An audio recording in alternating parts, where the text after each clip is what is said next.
So we're back for another session of Console 6 D&D. This is the Icewind Dale session that we've been running with these wonderful players from Startplaying. And we are now on session 12 of this, and some crazy shit has been going on the last couple sessions. But yeah, so let's get into our little recap of what happened last session. So when we last left our intrepid adventurers, they thought they were having a nice little tundra stroll under Mother Nature until Mother Nature decided to throw the world's worst surprise party, complete with a blizzard that scattered them like leaves and a party crasher who's literally wasn't invited, who wasn't who he said he was. Turns out our trusty companion Al had been replaced by Alistair Vale, a shape-shifting assassin with cheekbones that could cut glass and personality twice as sharp. After 2 days of perfect impersonation, talk about method acting, this fey pretty boy revealed his true nature and promptly tried to turn Amaranth into a pincushion with his fancy life-stealing dagger. What followed was a chaotic battle royale in the middle of a blizzard, because apparently our heroes can't catch a break even when the weather's trying to kill them. Between Warden having a panic attack and building an emergency igloo, Zeraphine serenading everyone with imagination like some kind of magical GPS. Oh, speaking of which, let's pause this music for a moment, and let's play Seraphine's song as our. Oh my god! Oh, my voice.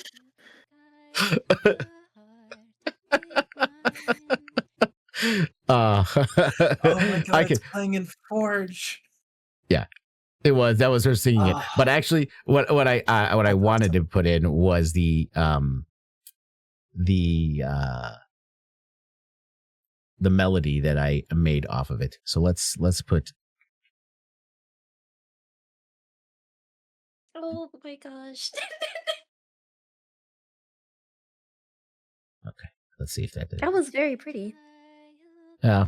Oh. It still hasn't updated it. It's got to update. Well, we'll mess with that later. Anyway. The pamphlet was very nice. Yes. I'll get it uploaded. I got to finish the recap here. Then I'll get the music going. So yeah, for Ward having panic attack and Billy emerging and Zeraphine serenading everyone with imagination as some kind of magical GPS, and Celine getting absolutely wrecked by Mr. Tall, Dark, and Stabby. It was touch and go for a while. Nashasha proved she's basically a magical sniper with her unerring magical missiles, while the party played an elaborate game of teleportation tag with an assassin who clearly skipped the fighting fair seminar. After Alistair decided discretion was the better part of not getting moonbeamed to death, he vanished with a dramatic flourish and a severed pinky finger as a calling card, because nothing says I'm serious like mailing body parts. Now our heroes are gearing up for a showdown in Kerkonig, complete with a new muscle-bound friend named Geen, who apparently thinks the best way to get stronger is to pick fights with deadly assassins. With Al's life hanging in the balance and Baron Thistledown's vendetta still looming, it looks like our party is walking straight into a trap, but hey, at least they got camping gear this time. Right, guys? At least you got, at least you got the camping gear. Did we actually buy camping gear? Well, I got a tent. They did. I have a tent. Okay. I bought a tent too. Yeah. On his own pride, I don't think Geen would buy a tent, but maybe. Yeah, it was Natasha and Zeraphine that they're like, yeah, we're gonna get tents. We're not messing around with this anymore. Al might be dead, so let's just let's just make sure that we have a tent. All right, I'll change the map for you guys here momentarily.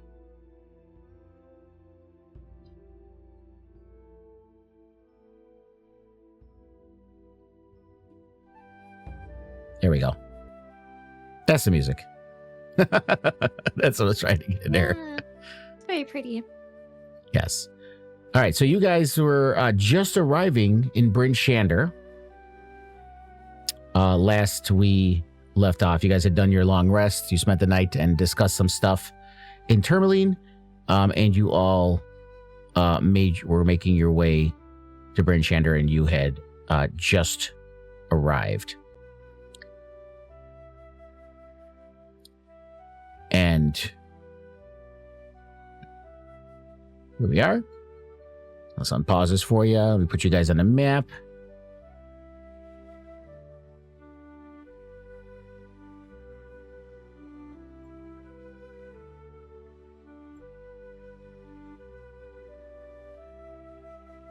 And when we change maps, Amaranth, it doesn't always bring your familiar. So if it's not there, just resummon it without using a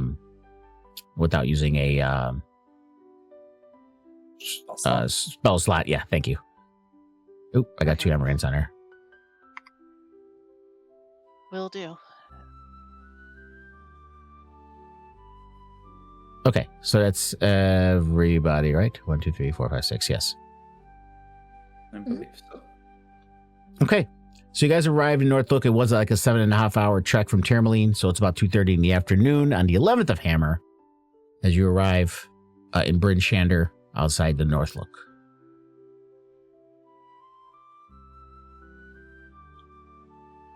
Oh.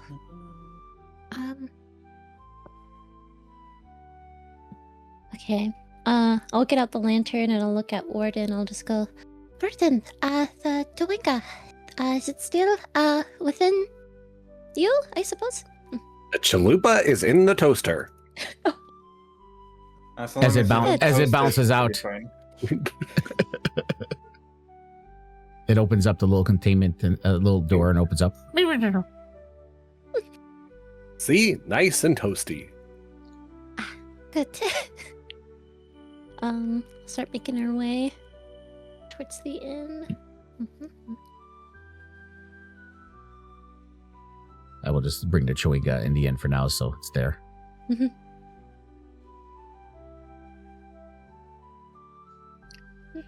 as you're walking by, you see the doors outside, and Haruna turns and it's like, "Oh, there you guys are! Did you happen to find my sled?"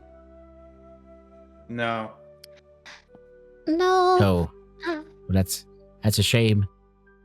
We a got shame. turned away by the storm. Sorry. You see her; she kind of has a little like kind of side eye you guys, is like and mumbles to the other dwarves. You can kind of hear under her breath, like, "Oh, they're all right around helping Tourmaline and all these other villages, having no problem helping them, but screw Bryn Shander." Oh my god. I mean, we tried, but there was a blizzard, and then we were injured, and we needed to. We were attacked. That's life in a dale. Get used to it. Right, but we'll try again later. We couldn't retrieve your sled if we were dead, right? Certainly, Yes.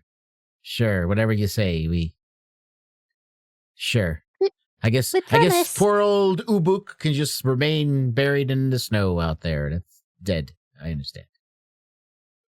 Oh, Ignore I'm them. so very and sorry. Walk in the tavern. Just getting guilt tripped. Yeah, If yes, anyone very looks much at so. Keen, you can like see him visibly holding himself back from like Oh. just thoroughly insulting these people for being assholes about this. It's like I want to keep decorum. More he wants to save face. Let's see. Where is She's right here. she? Yeah, so Danica is sitting right there. You do see a few familiar faces. Otto Blackgrip is still sitting, kind of waves as you see you guys walking in. And Hill and Trollbane is on the other side.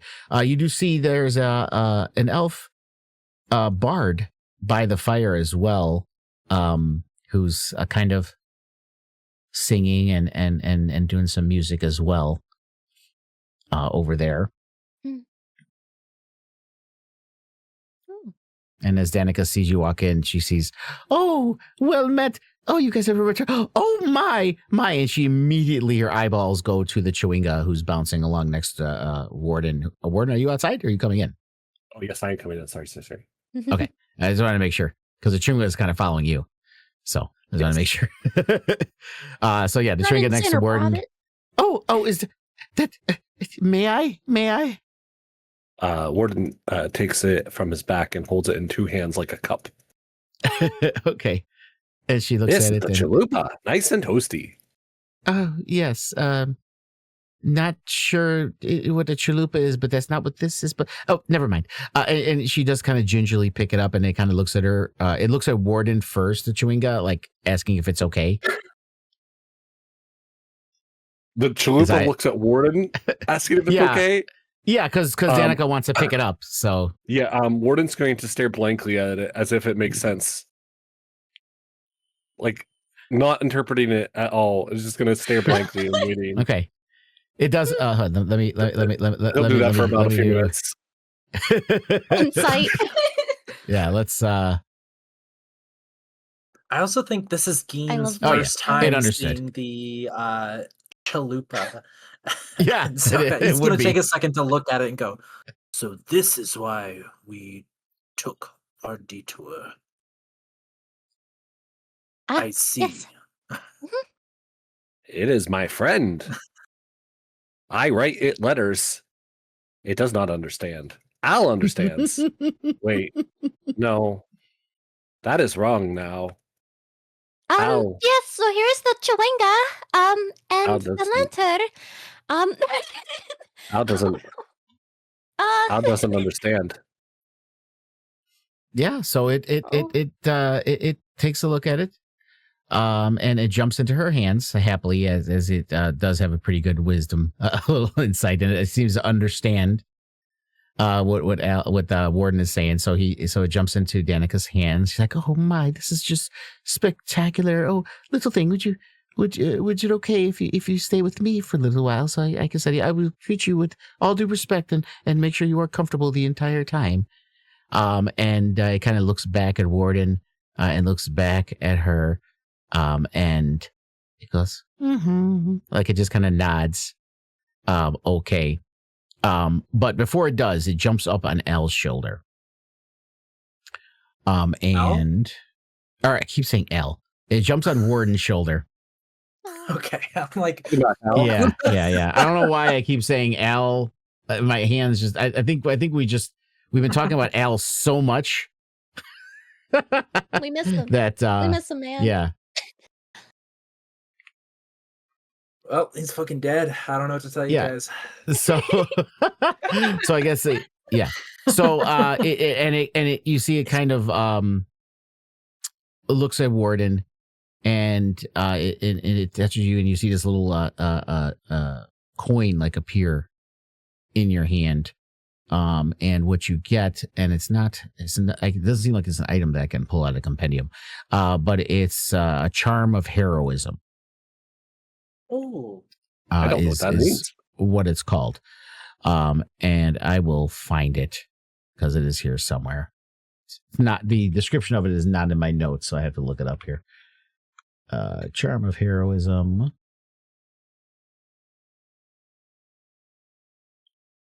Come on, D&D Beyond. Mhm.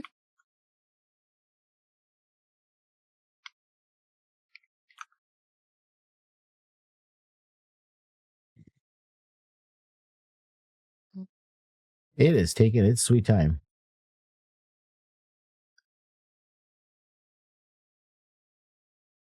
So it's basically the same thing as a potion of heroism. Oh, oh. Yes. I am no So longer scared. we will just give you the potion of heroism. We will put that in your inventory. Okay. And it kind of gives you that as a parting gift as it bounces into Danica's hands, and it kind of waves to you in goodbye. So yeah, and the potion of heroism basically gives you 10 temporary hit points for 1 hour.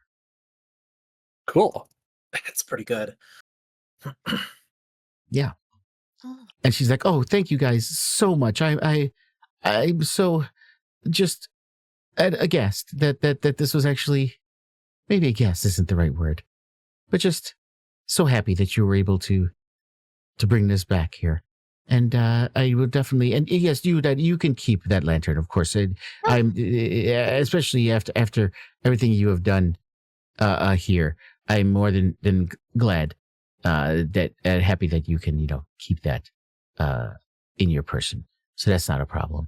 And I believe she offered you 25 gold. Yes. So she does hand you 25 gold, so you guys can split it up however you see fit. And we will take that Chewinga off the map as it goes off with Danica. It is okay if Geen doesn't receive gold for this. He was not there for any part of this Chewinga mission, except for turning it in. I'll just add the gold to the bank for now. To the pile. If anything, we'll save it for Al. There we go. His bail? Yeah. Bail? What? Yeah, he's in Bail? character jail right now. We got to bail him out. Exactly. That makes sense. 200 gold. All right, party, cough it up. With the custom revivify? Oh, damn. And as you guys are sitting there, are you guys going to stick around in Northwick for a little while before you head off, or get a drink or anything? Yeah, well, we're coming here at like late at night, right? No, it's the afternoon. It's It took 2:30. about the day to travel here from. You had left early in the morning, and it was like 7 a.m. when you left. So it took you about 7.5 hours. So it's about 2:30 in the afternoon as you've arrived here in Bryn Shander. Looking at the map of Icewind Dale. Yeah. So as you guys are having some drinks, you hear the bard over there in the corner start to play a tune, and you guys may want to pay attention to the lyrics. Oh. Yeah, Zephyrin was going over to listen.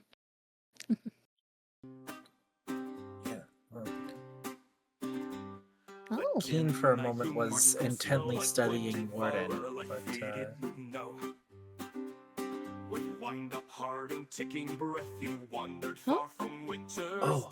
sorry, I got quiet because I could like barely understand the lyrics. I gotta turn up the music. It'll play again. It's on repeat. Oh, I just saw the name of this track. What does it say? Oh!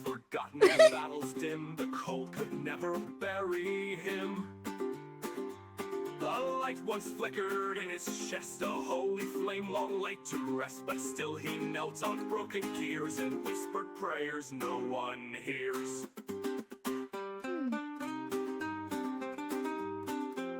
What? I clap. And I will Play. I'll put up the lyrics for you guys to see here as well if you want to. Who painted mail? Beware the man of painted mail, who walks the line between truth and tale. For steel not in my head. members, even still, the one who marched, the one who will. So raise a glass, but do not cheer. The Tin Knight's truth is drawing near.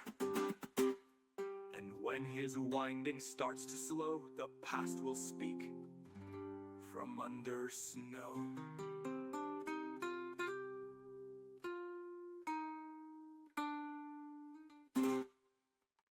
Oh, Wow. God, I actually got chills from that. That was amazing.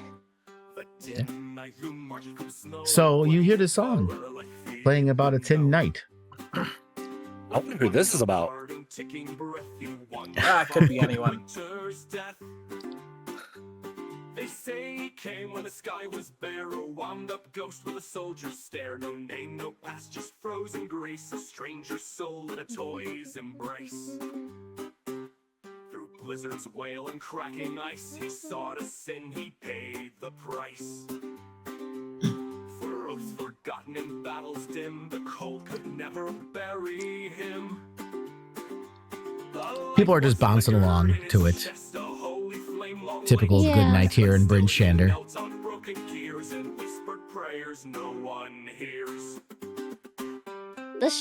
The lyrics just seem so familiar to Seraphine.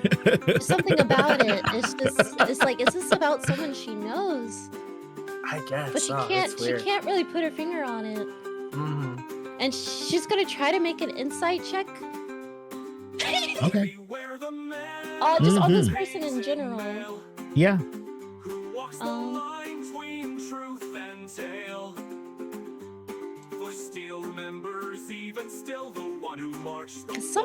A lot of that sounds like, but a lot of that I don't understand what they're talking about. Let's see. I think while you're doing this, Geen will approach Warden. Oh my God. Nat 20. Mm. Mm. Yeah. All right. So, Sorry. what was there anything in specific you were trying to figure out, Zerfine, with this insight check? Well, specifically, I was trying to see if it seems like the lyrics were like targeted towards us in some way. You with the nat 20, you immediately recognize that there is in your travels and everyone you've talked to and everyone you've known, Warden is the first quote unquote tin man you've ever met. Man. And She's it's a tin knight. Yes, There's and any it's a knight I tin know knight. around here. Yes, and it has a wind up heart and ticking breath. You are pretty much 100% certain that this is in some way, shape, or form probably about Warden. What? Yeah, I just kind of go up to the person playing. I just go, that was amazing. I'll give her. I'll drop a gold piece. Oh, thank you very much. Of course. That was such amazing. Lyrics. To your song, I couldn't help but be drawn to them. They remind me of someone I have traveled with for a while now. Reminds A you of tin someone knight. you've met a tin knight? I mean, Yes. I've traveled the world, of course, as a bard. Would you? Oh. And during many years, I in the tundra, I traveled with the tribe of the elk for many years and learned their ways of storytelling. And this was an old tale that they had told us, some legend, and it inspired me to write the song.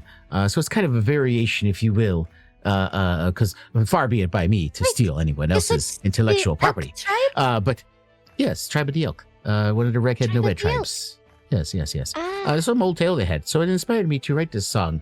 But of course, it's a myth. Who would Tin Man? And as he's saying that, he stops halfway as he looks across and he sees Yeah, Warden, like turn to look at Warden. and he looks back at you. Is that a Tin Man? He's a dear friend. I am a More than a myth, I snowman. would say. Warden is trying to drink in the background.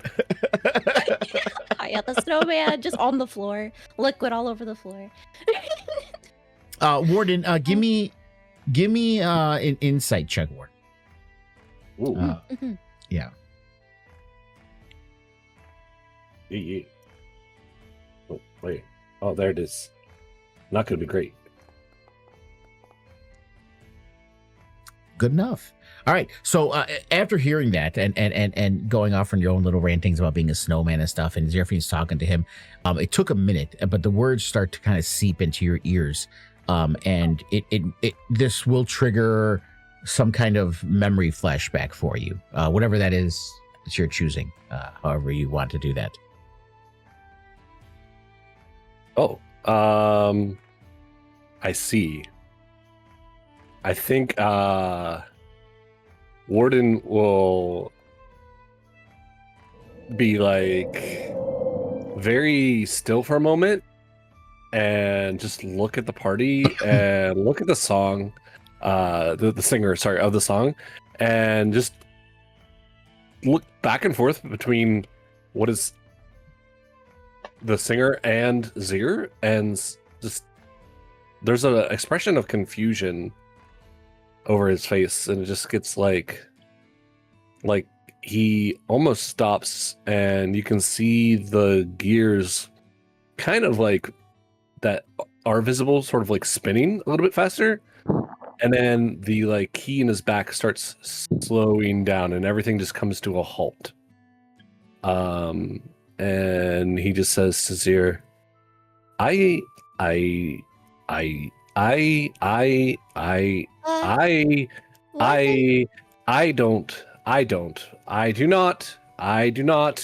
not feel good. I am not okay. Not okay. Al's not okay. I'm not okay. Neither of us are okay. Help. You'll be okay. Warden. No, I will not. I need to make an igloo. right now. No.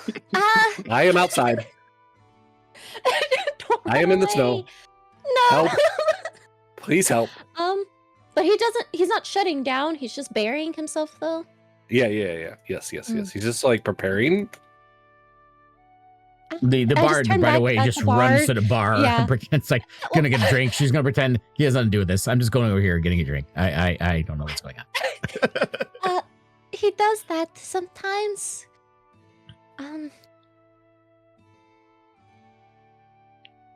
Warden, the warmest place, remember, is with your friends. Al might not be here, but we will see him soon. Right. You will be able You are to right. save him from an igloo. I cannot save him from an igloo. Igloos do not move, Seraphine.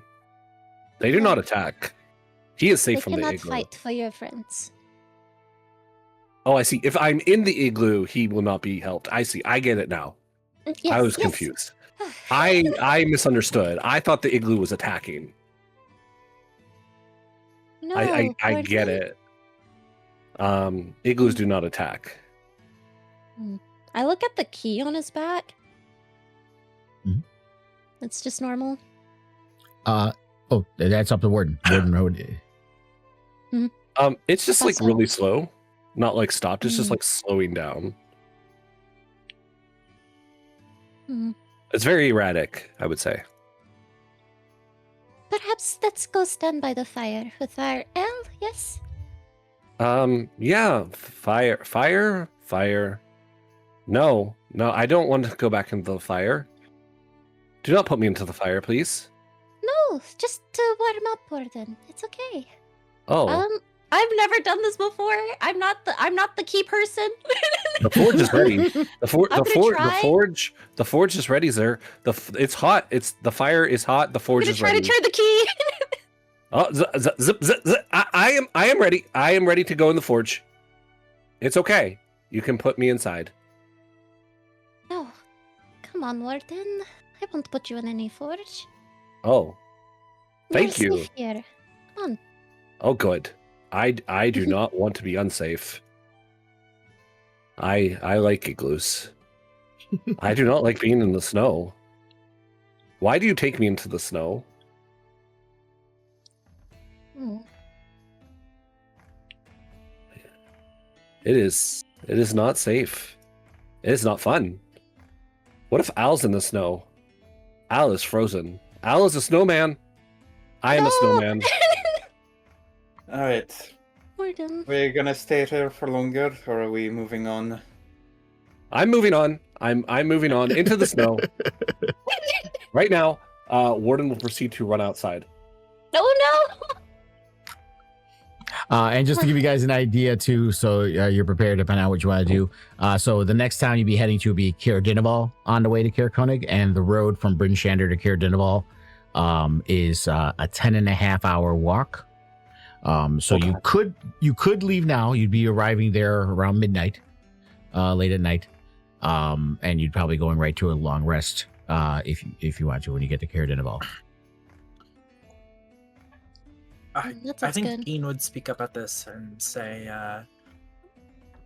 our companion does not seem fit for travel in the moment.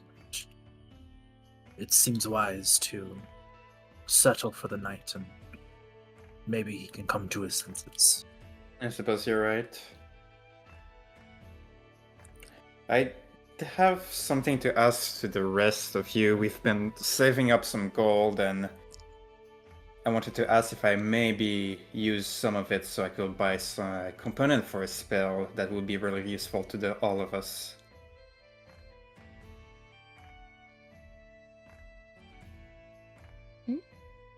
I see no problem. I am curious what the spell is. Identify, it will allow me to figure out what the weird work we found in the cave where the kobolds were. Also Oh figure yes, out of course. it will also help me figure out what a Trix little stick does as well. Mhm. Yes, you can take the gold I can offer. Yeah, that's why I was asking everyone if everyone was fine with it. Yeah. Alright. It might be a Then good idea if you go on a shopping trip, maybe. I have an idea of maybe something that could help our Tin Man. If you would like to go without us. you're free to come along. You're all free to do so. Let's go do a shopping trip, sure. Okay. Do you guys know where you want to go? Bryn Shander had a lot of shops. Someone did mention a while ago when you guys were talking about looking for anything, items from it, there'd be magical components or stuff like that, to the House of the Morning Lord, and the priestess there, Mashan, does Then sell that's some where- wares. That's probably where yeah. Natasha will head for first. Okay. Is everybody gonna go?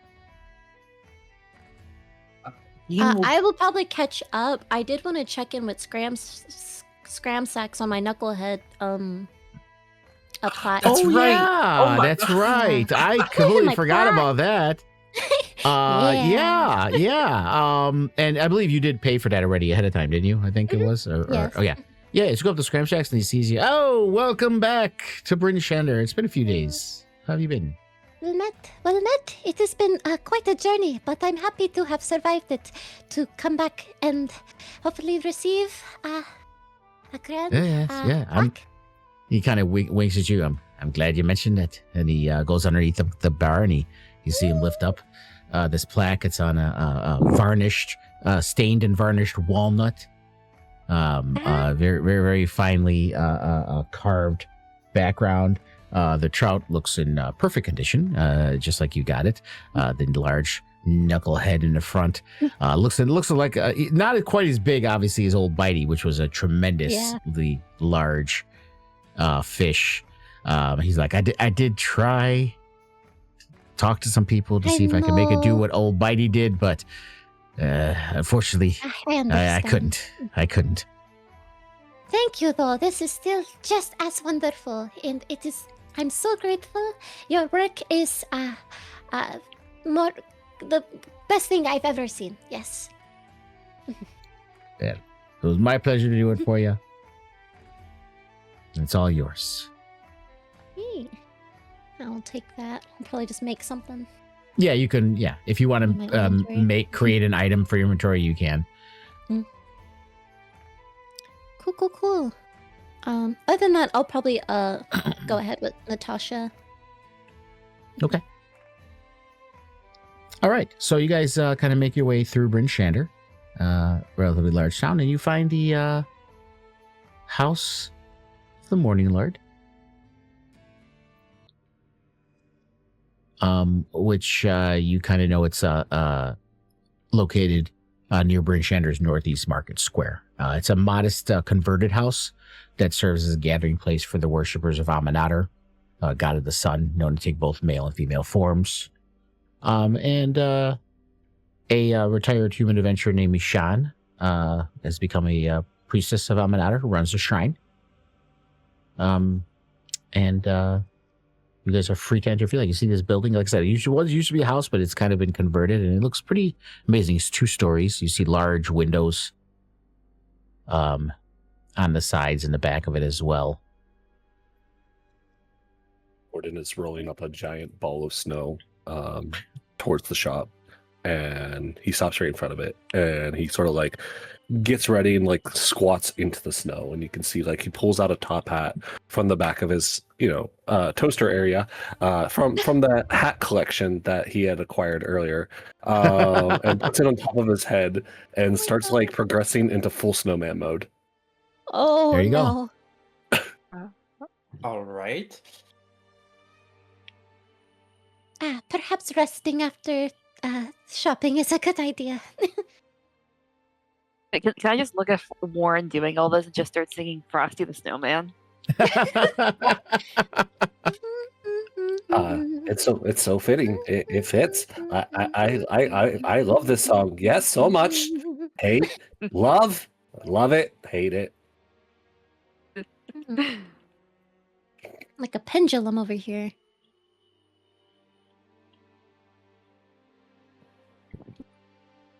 Right.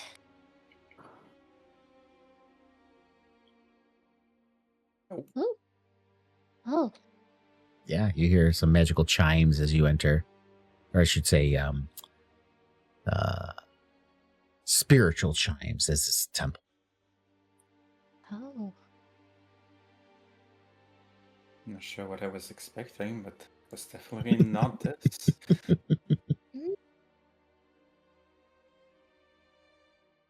Ah.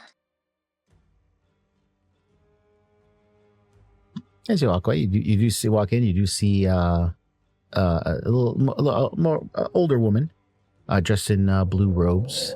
Behind an altar there, you see a large statue of Aminator, and the large cathedral windows that seem to, even though the light outside is dim because of Oriel's rime, they seem to focus whatever little sunlight it can to try to brighten the inside of the temple as much as it's powerful. So they're kind of a magnifying glass window, if you will, to bring in more light.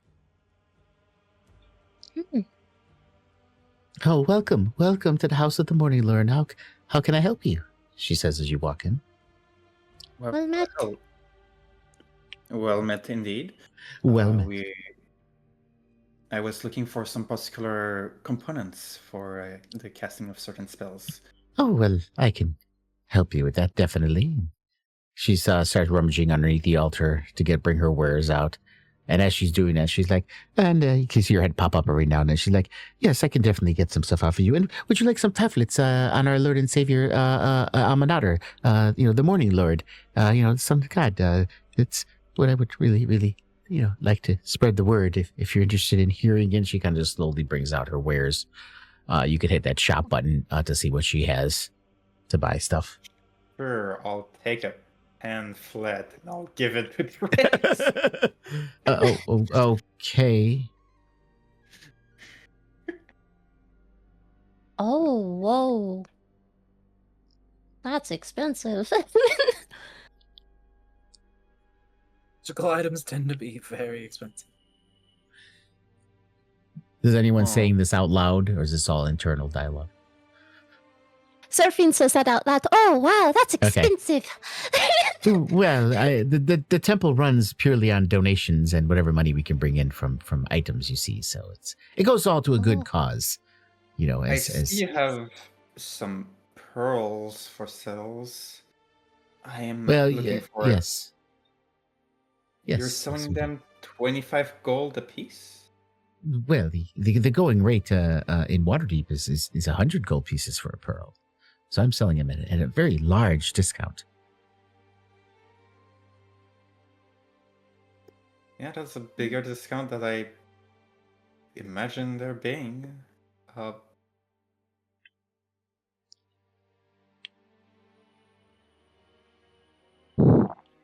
I suppose I would like to buy one of those pearls if that's all right. Oh, well, most definitely. Yes. Again, it's yours for the low price of 25 gold pieces and a pledge to see the sun regain its rightful place in the sky over Icewind Dale, as the Morning Lord. That's what I like to call them, rather than Aminator, and God of Dawn and Rebirth, as opposed to Lathander.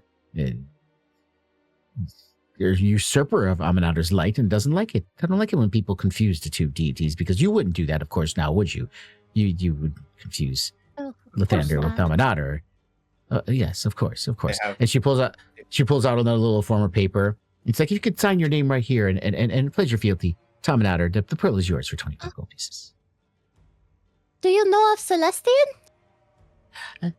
Yes, dear. Yes. And she doesn't even look at Seraphine. She just kind of waves her off. Of course. Mm-hmm. So as the form, she looks back to Natasha. I'm gonna read the form. Yeah, I'm gonna read the contract. Yeah. Yeah. While you guys are looking this over, you hear some kind of like coming from upstairs. You hear kind of like walking around, kind of clomping, and you hear a little voice. Yeah, dang, let me. And you hear tools kind of banging around and some other stuff coming from upstairs. Do you have And- other glacier here? Yes, unfortunately, like I said, you see the temple needs funds and just normal donations don't come as easily as they used to, and so I kind of rent to my attic to a rock gnome tinkerer, copper knobber knocker. You see, he's a acolyte of the Thunder, but he helps me with the services and the chores and pays some rent, so I let him stay upstairs. I see. And from upstairs, you hear, Lathander is the sun god, not Aminata! And you get,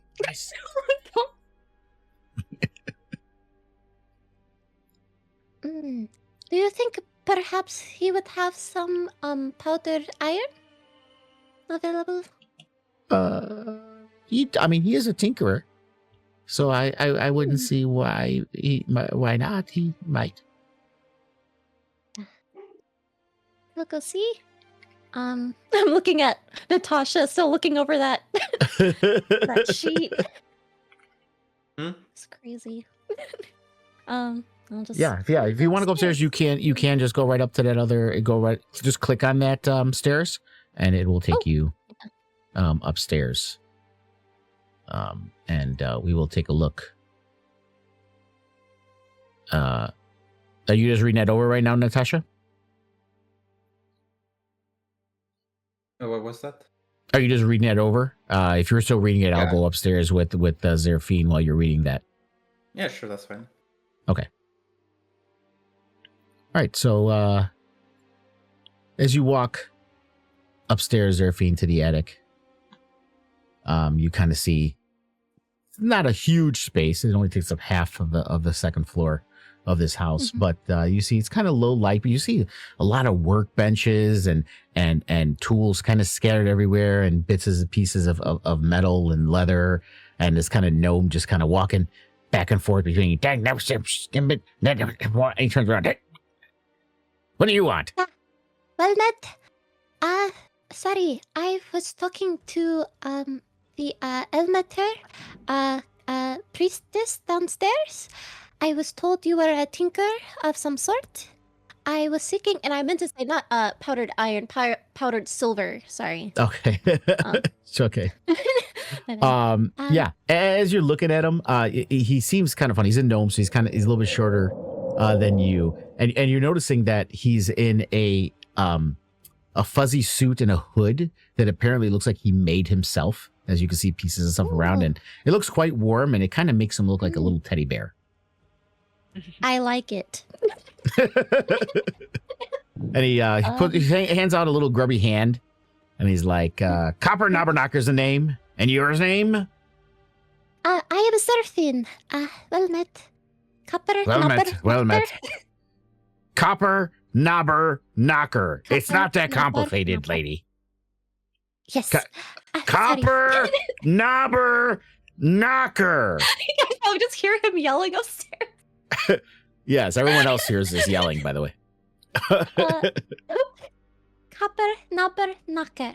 It's so great to meet you. I love your warm garb. It looks so cozy. Oh yeah, I made it myself. Oh, You know, well, your Those craftsmanship is... of us who follow Lathander know how to make these kind of things. You know. I don't want to get in between that. Yes, I suppose. I was wondering if you had any powdered silver available. About possibly a lot, like 25 gold piece worth. Let me look around, and you see him kind of walking back and forth, and kind of waddles in this drawer and that drawer, and cabinets here, and looking here and looking out. And you see every once in a while he goes under the bed. You see him like throwing stuff over his shoulder. No, that's not it. And he goes, oh, that's where that went. Okay, and he starts, and he's just throwing. And then he goes to another table. Oh, aha! Ah, see, so here we go. And he pulls out a little pouch and he kind of looks inside and he tastes it. Oh, Yeah, it's powdered silver. That is powdered silver. Yeah, I suppose I could. And he kind of pauses for a minute. Listen, instead of gold, maybe there's something else you can do for me. Oh, yes. As I'm just like, you see, I am about to start grabbing one of his telescopes and I stop myself. Those are delicate. Just Oh, please don't. I study. But yeah, you see, I have this friend. His name is Macradus. He was conducting research at an old cabin in the wilderness. And I'm kind of worried about him. I was just wondering if you could look in on him, perhaps. He was trying to build a device that could end the Frost Maiden's rhyme and return Summoner Icewind Dale. Really? I think he's kind of crazy, to be honest with you, but I'm kind of worried. He went out to this cabin all by himself and out in the wilderness, and I haven't heard from him, so I was just wondering if maybe you can maybe check in on him. Yes. Of course, I have friends downstairs. We've been doing this for a few days now, helping the people of the 10 towns. So I think checking on your friends in the woods would not be an issue at all.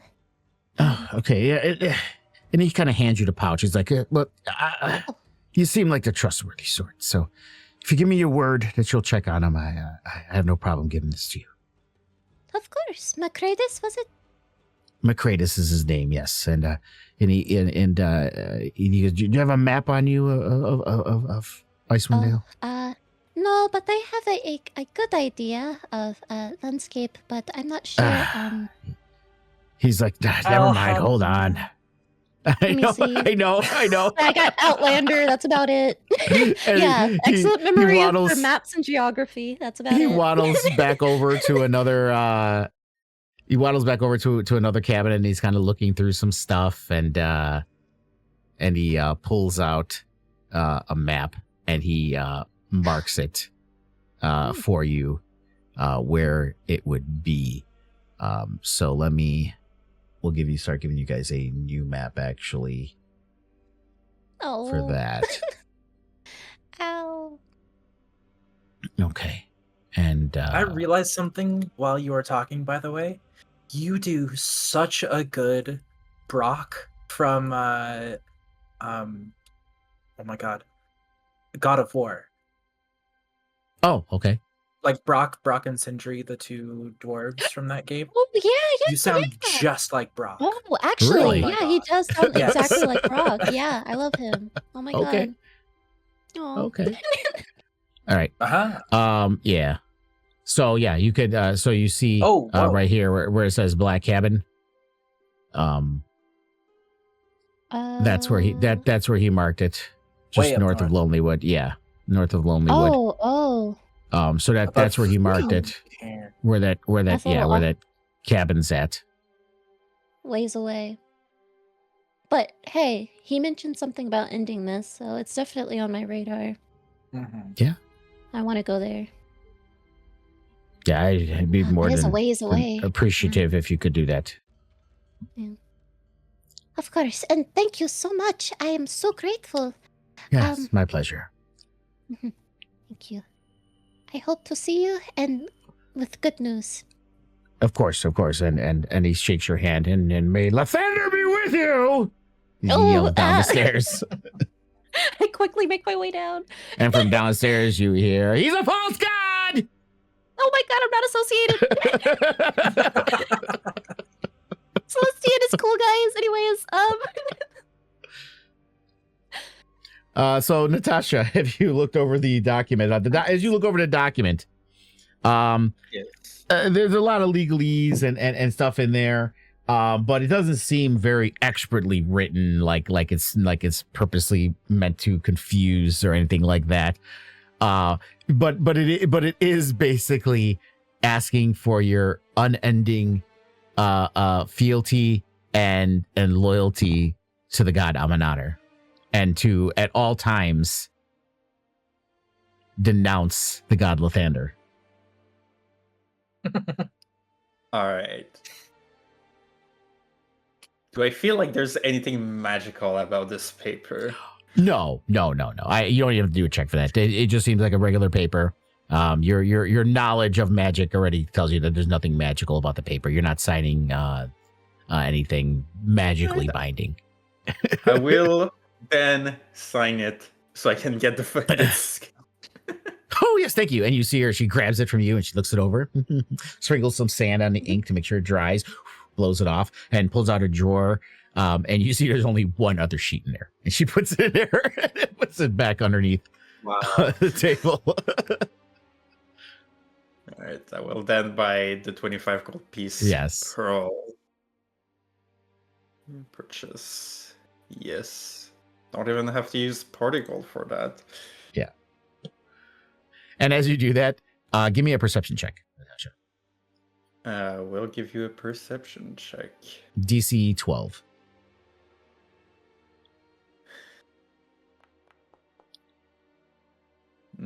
Four. Okay. Yeah. You just see her kind of shuffling around and she puts the stuff back underneath and looks up and is just beaming happily that you signed the paper. Thank you so much. It's mostly appreciated. Amanadar is extremely pleased. You hear banging coming from upstairs and she kind of looks up and grumbles. These two feel like they're in the middle of their own like rom-com movie. Like forced to be roommates, hate each other, yet at the end of their story, they will find love somehow. They will find love. We don't know how Or they're gonna deep, get there. Deep kinship, yeah. Supply. They just need adversity to overcome together. Yeah. That's all they Sorry. need. Do we want to get like a potion of healing for the party for if it's needed? You know, as a safety. Yes. I still have some gold, so I can also put in for that as well. Oh, Al would have loved the cinnamon and saffron. It wasn't Al a cooker? Oh yeah. Why would you remind us? Where do you think he bought all of his spices from? Yeah, we should get a potion of healing. Whoa. Who's going to be the one to hold on to it? Who's fast? Yeah, I kept pricing like kind of loyal to game economy pricing. The pearl I made a little bit cheaper. Who does not have a potion of healing on them? I think I still have one, or did I drink mine? Let me see. Geen's not in the building right now, but I will just tell you guys he does have 40 feet of movement and can spend a bonus action to triple that. So Ooh. Monk shit. Monk shit. Yeah, let's give it is probably a pretty good person to have holding on to the potion. Yeah. They Let's do can't that. heal regularly either. So give it to our new friend.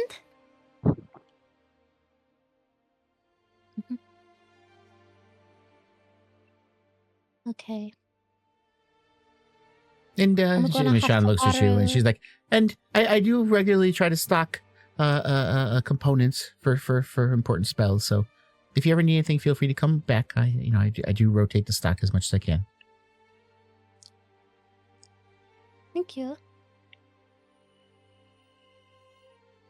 And she looks at Natasha, and I'm sure I'll see you come the first of the month for services, right? Right? And she's kind of look at you pleadingly. I'll be on some travels, but sure, I'll be there. Oh, thank you so much. Mm. And that is a good at least 10 days away. Oh, that's actually midwinter. It's actually a holiday. Ooh. Mm. Yeah. Notes calendar. I would say when surfing came down, she would also inform you guys about black what is it? Oh, the black cabin. Black cabin, yeah. Yeah. I'll put that in the quest log later too, to find dude's name, which is Macratus. Macratus.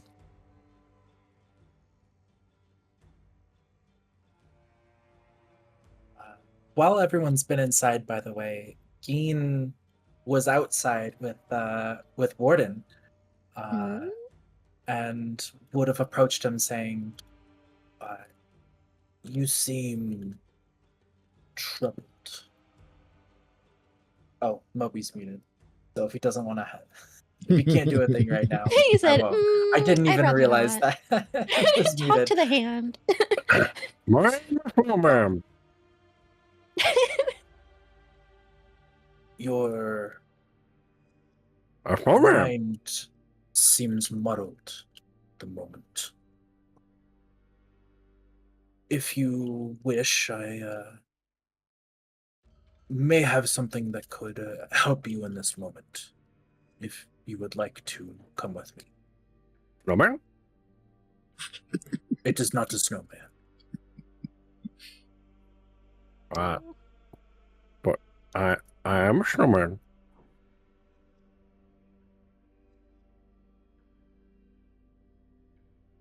Warden, you are strong physically in a way Yes. that many of the people traveling in this company are not.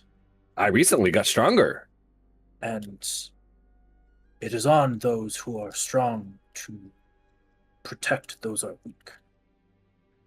And you do not seem like you can do that right now. That is untrue. Then show me. No.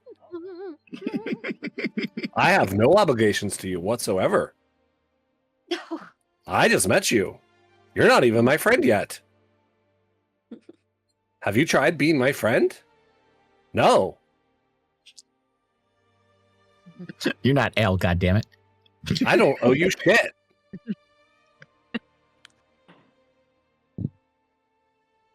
I see. He's I wish hurt. to help you. I have nothing to prove to you. If you do I've not proven wish myself to my helped, team.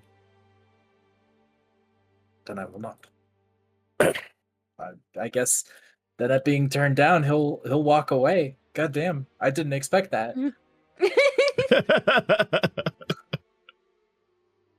I don't know if you know this, but before he leaves, recently a party member of mine was attacked when they went by themselves. No, I will not be attacked. I will not be by myself. I will be a snowman in front of this bar place where everyone can see me. We have been standing here alone with no passerbys for 20 minutes. They can see me through the window. He waves through the window. The window's like all the way on the other side of the building, by the way. Just a little. This is so creepy. In fact, we are on the only side of the building without a window. Is there another door right here? That's a door. Yeah, that's a door. Yeah. Oh, And has been closed for said 20 minutes. No, it is open. As Natasha I walks wanted out. he can stop being a snowman.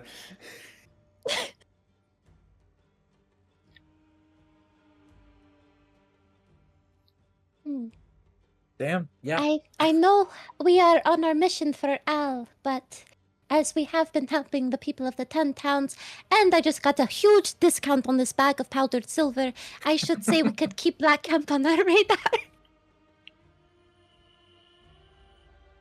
Though it is a ways away. Okay. I suggest we find a. So yeah, as far as you guys wanted to stay the night in Bryn Shander? I think. I mean, it Or- makes the most sense. Yeah, I'd like to cast Identify a few times anyway. Oh. Yeah, that's perfectly fine with me. So I'll say that you guys can go back to the North Look. And we'll say, you guys are back inside here again. As you're coming in, Otto does see you guys. And he's like, "Oh, well met. Good to see y'all again. Have you perhaps chance found any shardlin?"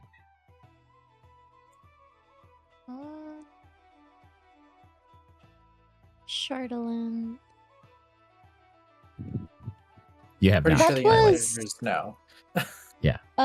The thing with Drits or something? Well, the Shardlin, Yeah. it was those. Well, yeah, that had to do with something to do with Drist with the crystal shard. But there's basically pieces of metal and crystal metal that developed because of it. And he was looking for some. If you guys happen to run across any, that was his thing that he asked you if you could do. He also did help you with. I think he gave you some information. I forgot what it was exactly about. Torga's, I think he helped to let you know where Torga's caravan was at when you guys were here last time. And he's like, okay, yes, it's not the easiest stuff to find, so I understand if you haven't found any yet, but I hear you're looking for a place to stay. Yes. Since you've been so helpful to the 10 towns, he kind of reaches in his pouch and he pulls out some keys. He's like, friend of mine has a cabin that he keeps just here out, just outside of town.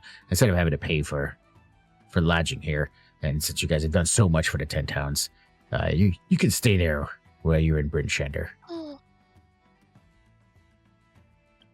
Oh. He ain't been using it for years, and he owed me a favor anyway. Thank you. This is such a great gift.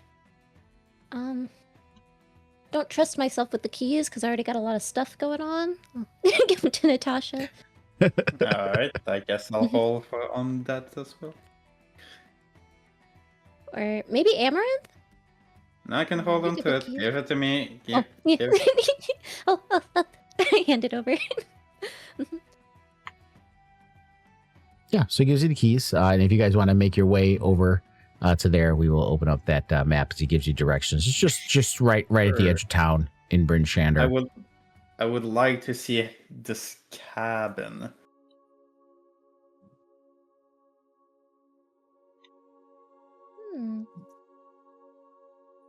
Nice, it's nice. I will. Yeah, it's just a small nondescript cabin. Seems sturdily built. Looks like it hasn't been used in a little while. There's a lot of snow kind of built up on the outside.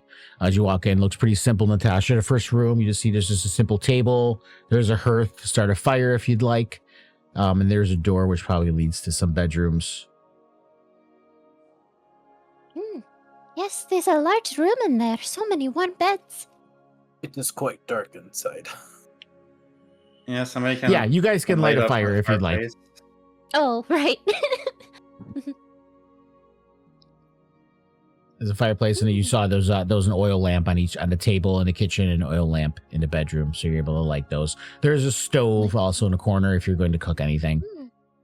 So it's not very large, but it's enough to keep you sheltered while you're in Bryn Shander.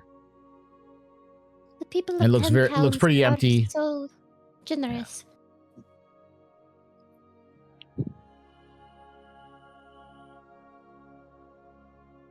Unfortunately, there's only 5 beds, but Warden doesn't sleep anyway. So I'll sleep on the floor at school. It's fine. No, wait. There's a bed for everybody. Well, except Gavin. 1, 2, 3, 4, 5. Trex? He's Yeah. not sleeping on the ground again. I'm fine. I can sleep on the ground. Check's used to sleeping on grounds. Kobolds sleep on ground most of the time. Matter of fact, if you get bed, it's a luxury. I see. Too soft. You are not sleeping on the ground again. Okay, what Check's I'm saying. not sleeping on the ground again. And you see him run in there and he jumps on the bed. Check's his bed. Good. We'll share that bed. Yay! How old is Share! Trex? Oh. He has not said how old he is. But kobolds, like we established before, can live up to like 120 years old. Oh my god. Yes, kobolds are long-lived. In my Alright. head, I just thinking about what was it, 11 days? I don't know why that number is just in my head. I just thought I I could wonder. have sworn. Are you gonna stay outside, Warden? As it's pitch black for him out there. Oh, it is now dark. Hold up. Don't move. I cannot find the door. Oh no. Oh, I found the Don't door. move. Before he crashes out. Oh, fuck. I want to cast something No, on the oh, warden. gosh. Here.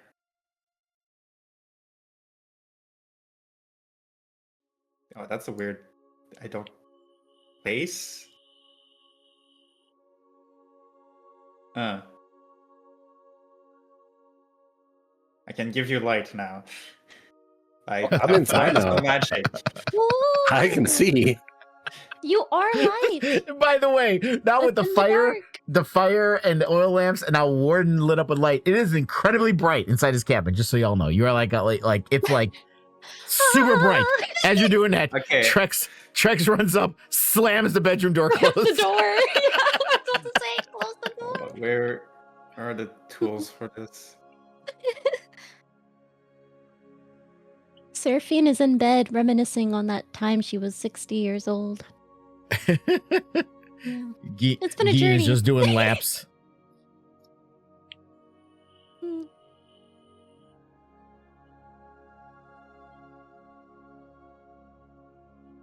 Actually, is he outside running around the? Yeah, he's doing laps. Look out the window.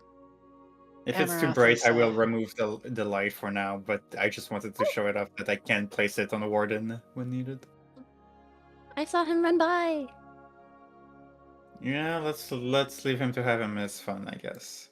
I have some stuff to identify. Where's Amaranth? They're in the other I'm room. here with Warden. Amaranth is watching Jin run by over and over again. This is like her version of counting sheep, since she doesn't sleep too well these days. I wonder why.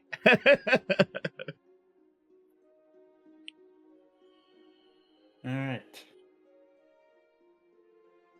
Let's get this started with. I would like to ritual cast on Identify. So it's gonna take me like 11 minutes, I believe. Yeah.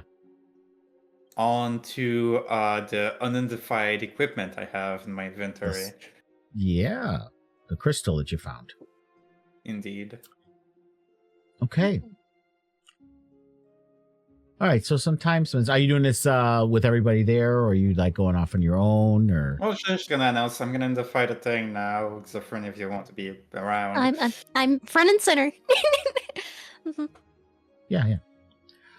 So you cast a spell. You sit there quietly, with your eyes closed, concentrating on it for those 10 minutes, and after a while, it starts to glow as the spell takes effect, and you hear a otherworldly voice as the spell dictates what it knows about it. It tells you, this is known as a psi crystal. The crystal can grant you telepathy within a range of 120 feet for as long as you remain attuned to it. You can also glow with a purplish bright light for a 50-foot radius, for additional 15 feet while you're attuned to it. Psi crystals very likely once bonded to another creature. Does not have magical properties as known by wizards and sorcerers, but rather psionic qualities, and is known to possibly link minds if possible. They are mostly of an otherworldly origin.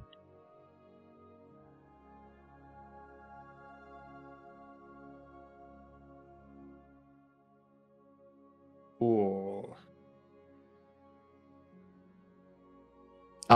If there was some questions you have, it may not be able to answer them, but if you have questions, I can add one or two things if I'm possibly able to answer it. Oh.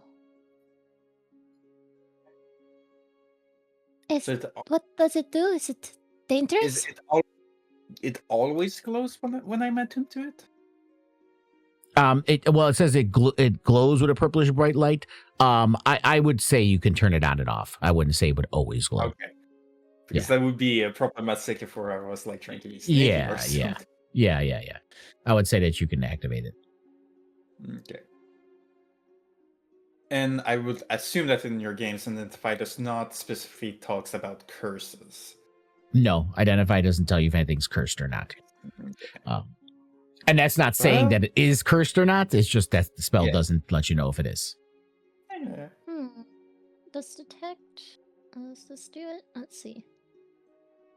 Magically consecrated or desecrated. That's the only thing I can tell. I don't know if that means cursed or not, but yeah. Well, it looks fine, and it will allow one attuned to it to Sorry. to telepathy communicate with others. It can also glow. That's the most of it that it can do. I suppose it can be useful if one is attuned to it and wants to communicate with other in a distance without, saying words, remaining quiet.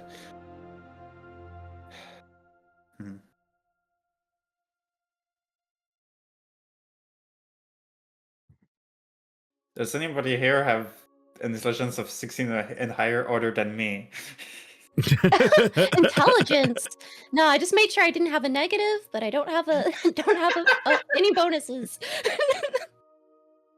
Sorry.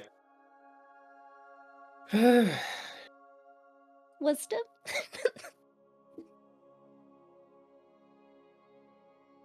You want someone who's really dexterous and strong, maybe. Is Trek smart? Trex just kind of looks I at you. wouldn't put my money on it. You as you ask that, you see him sitting over on the bed, with his foot like over the back of his head, chewing on one of his toenails. Oh. Never mind.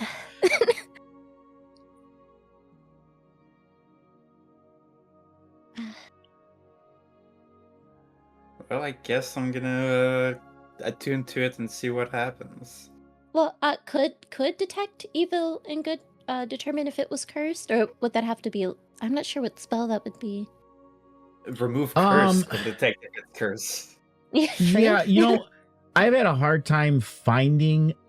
I just a don't know spell. what consecrated. I think I really think the only ones detect curse, obviously. This, detect but, curse. Yeah, There's a spell detect curse. yeah, there should be a spell detect curse, isn't there? Unless I'm mistaken, isn't there? I just have, if a place or object within 30 feet of you has been magically consecrated or desecrated, and I don't know what those words mean, but it doesn't mean that doesn't mean curse. Those are usually involving some kind of holy or unholy artifacts. So it's desecrated or consecrated or decresticated. Usually has to do with like holy and unholy items. Which is that. But this is the one thing with 5e, and it always fucks players if it is the case. You really can't detect curse items. Usually you just find out when you have them. You find out. Yeah. There is a remove curse spell, but remove curse, right? But you'd have to know. Now, I have allowed sometimes if you know a high priest of certain locations or just that of temples, and it's at and Mishana is not one of them. But some big temples, and that usually I have it to where they have a priestly ability or a cleric that can usually identify it, like if it's cursed or not. So I have NPCs in that case if that's something that you're concerned about. Okay. Is That would take the even longer for. Oh, sorry. is Zev Mirror supposed to have an attunement requirement? Well, Zev would have, if you would have asked him about it, he probably would have been able to help you with it. But unfortunately, he is dead. Yeah, I know. I'm talking about the Zev Mirror, the item, the Mirror of Discernment. Oh, the mirror. Yeah, no, the mirror would have actually helped you with Alistair. If you would have used it to look at Al at the time. But let me read it again just to make sure. True nature of things. In this case, I would say it would have probably told you the same thing that the identify spell would have. But you know what? Let me take a look at one thing here. See if there's something I can do to help you guys with this.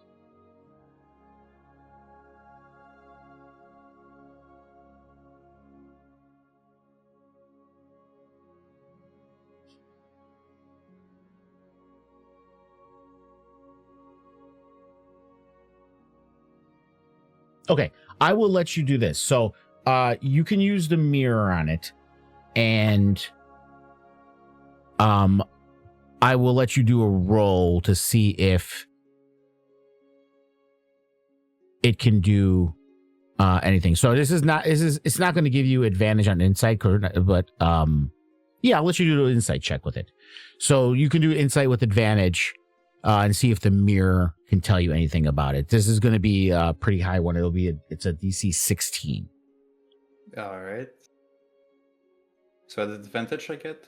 Yes, advantage. Nah. Oh, unfortunately, no. So you're looking at it, and it almost feels like, and this is not a positive or negative reaction, but it almost feels like the psi crystal is like pushing the mirror away.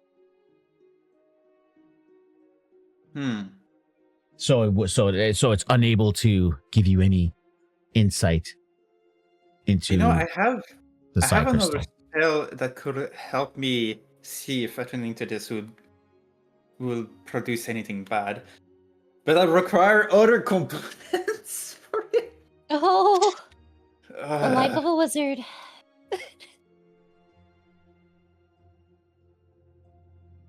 Yeah, I'll just attune to it and see if anything. But you know what? But again, I will say this just from having it around.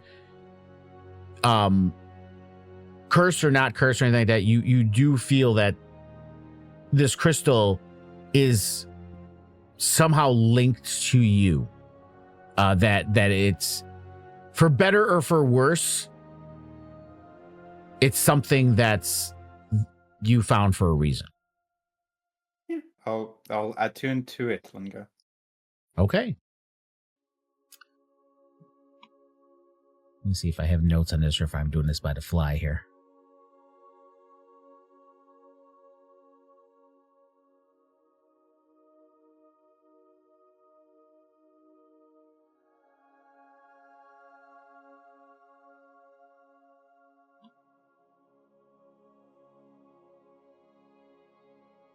Okay. So you could go ahead and attune to it on your character sheet. Yep. And as you attune to it,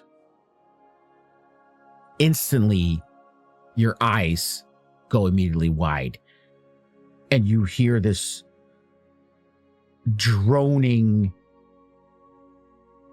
high-pitched sound just raging through your mind, and you get these flashes of images just flying through your head constantly, and it almost overwhelms your mind. Everyone else was looking at you just here, just kind of like freeze there for a sec, for that moment while this is all happening.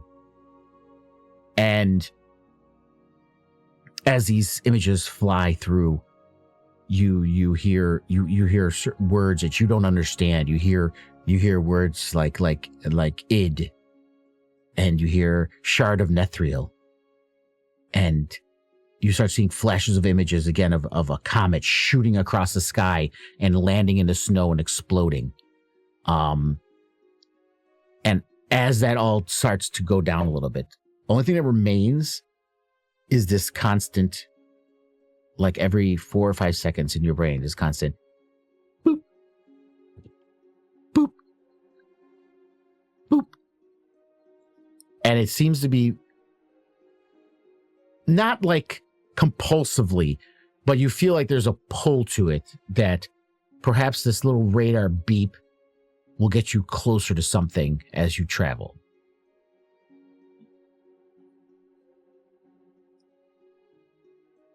You also see a flash of tentacles. Okay.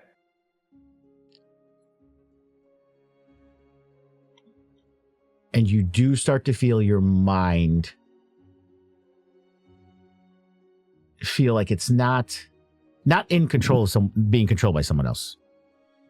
But you start to feel that your mind is not as under control as you're not as in control of yourself as you used to be.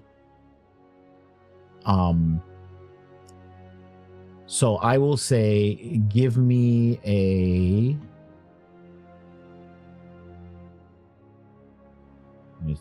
Me, the player, has now figured out what this is, and oh my god. I haven't, have? but then I heard tentacles. All and right, I'm so I need concerned. you to roll. I need you to roll me a D100, Natasha. Oh You no. 100.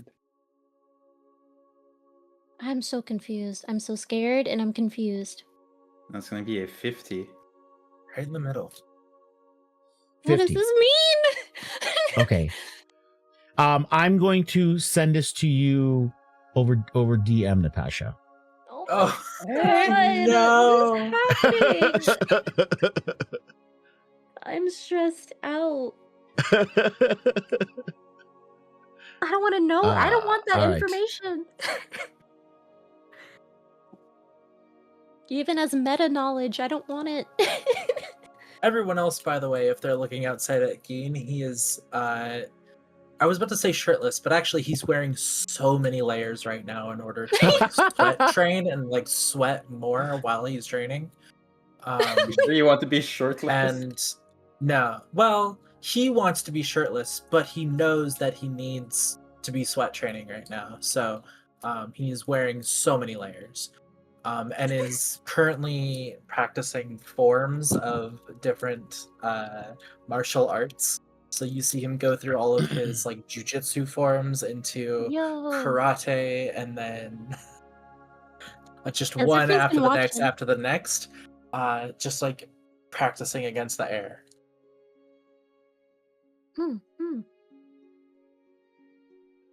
Brazilian jiu-jitsu, Muay Thai. It's very focused. Very, very. Mhm. He is going to smell like just the worst armpit sweat. Yeah, when he you're comes gonna have to stay inside. out there, brother. You're gonna have to stay out there. And he will not apologize. Or acknowledge it, even. All right, so that's what's going on right now in your mind, Natasha. Perfect. But you do feel, like I said, that beeping sound almost feels like some kind of pointer to something. But it seems very distant at this moment.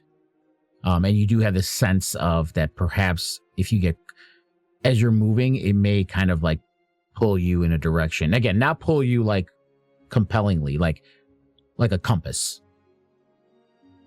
All right. Well, for Point now, you to we're something. staying here for the night, so I'm not gonna just start wandering off outside. Yeah. Anyway, let's test this message item, and I'm gonna try to talk Tableski to serve him. I guess I'll just say try to say hi in her mind. Or Ah! something. I try saying hi back in my head. Does it work? Does she hear me? Do I? With the psi crystal, it's not linking you two together. It's a one-way thing. It's going to link you. It can link you to someone or something, but it's no one that's around you right now. Oh, so it doesn't work at all. Okay. Right. Well, Uh, it works. It works, just not in that manner. So it's not doing anything right now. Well, it's doing something. Yes, but it's not doing anything beneficial right now. No. Oh, you know what? Yeah, is it you know what? dangerous? I will. You know what? Let me retcon that. Yes, it does give you telepathy within a range of 20 feet. So yes, I will allow you to be able to talk to your friends, in that manner. I just need to see if telepathy is two-way. When I hear telepathy, I do believe it's two-way.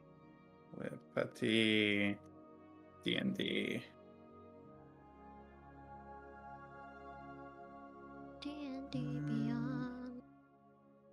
You and the target can instantly share words, image, Yeah. sounds, and other sensory message with one another. Yes.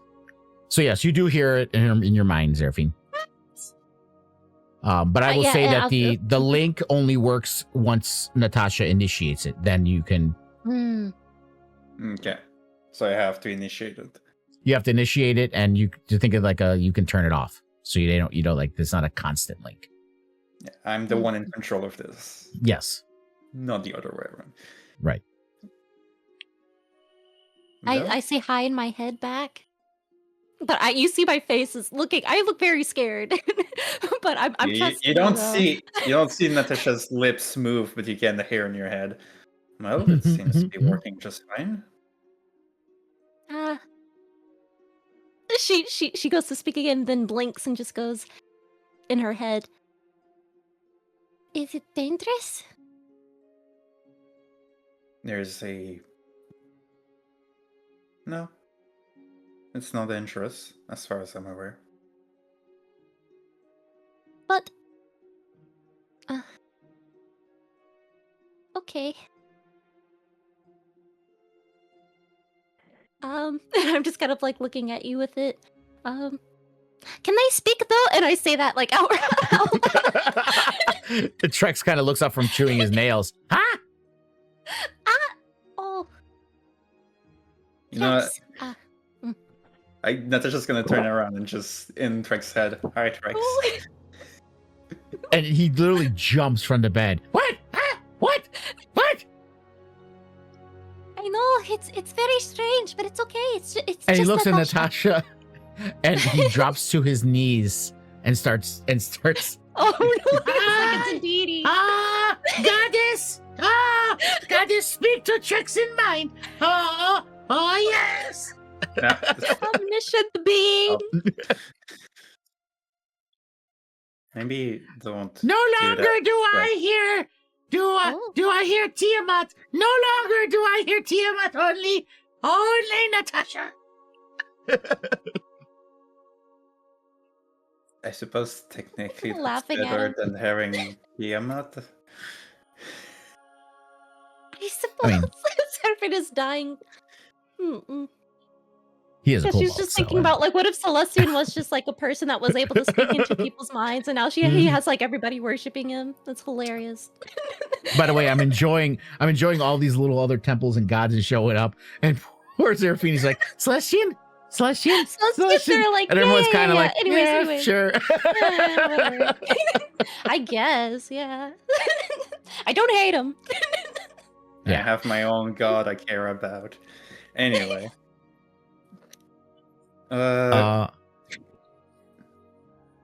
Trex, if you will,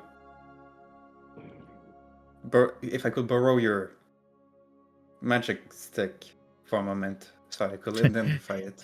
He's literally prostrate on the ground like this, and you see his hand go back, and he hands it up to you. His rest of his body, his face is still on the ground, and he just hands the stick up to you.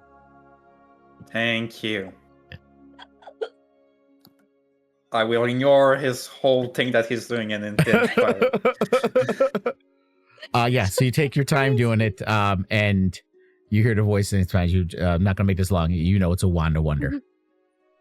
That somehow that bush that was awakened between the fire and the powers of Ravison that were going on that is somehow a part of it transmutated into a wand of wonder.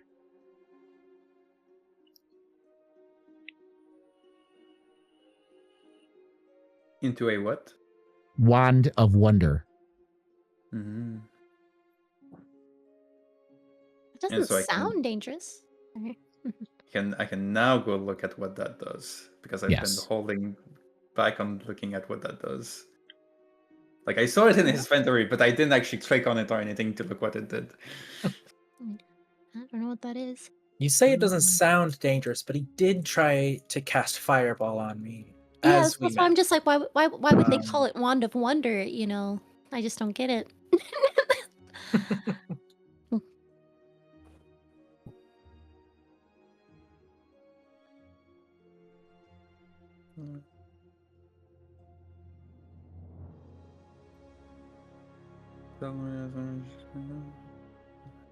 You know, and I put it in his inventory in not just the token on the screen, and it's gone again. This is Trex.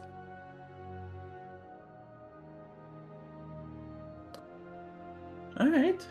It's an interesting one you have there, Trex. It can let you cast quite a bit of magic, but you can't really control it. Mine. Yes, it is yours. Here you go. I give it back to him. And he hugs it. Oh,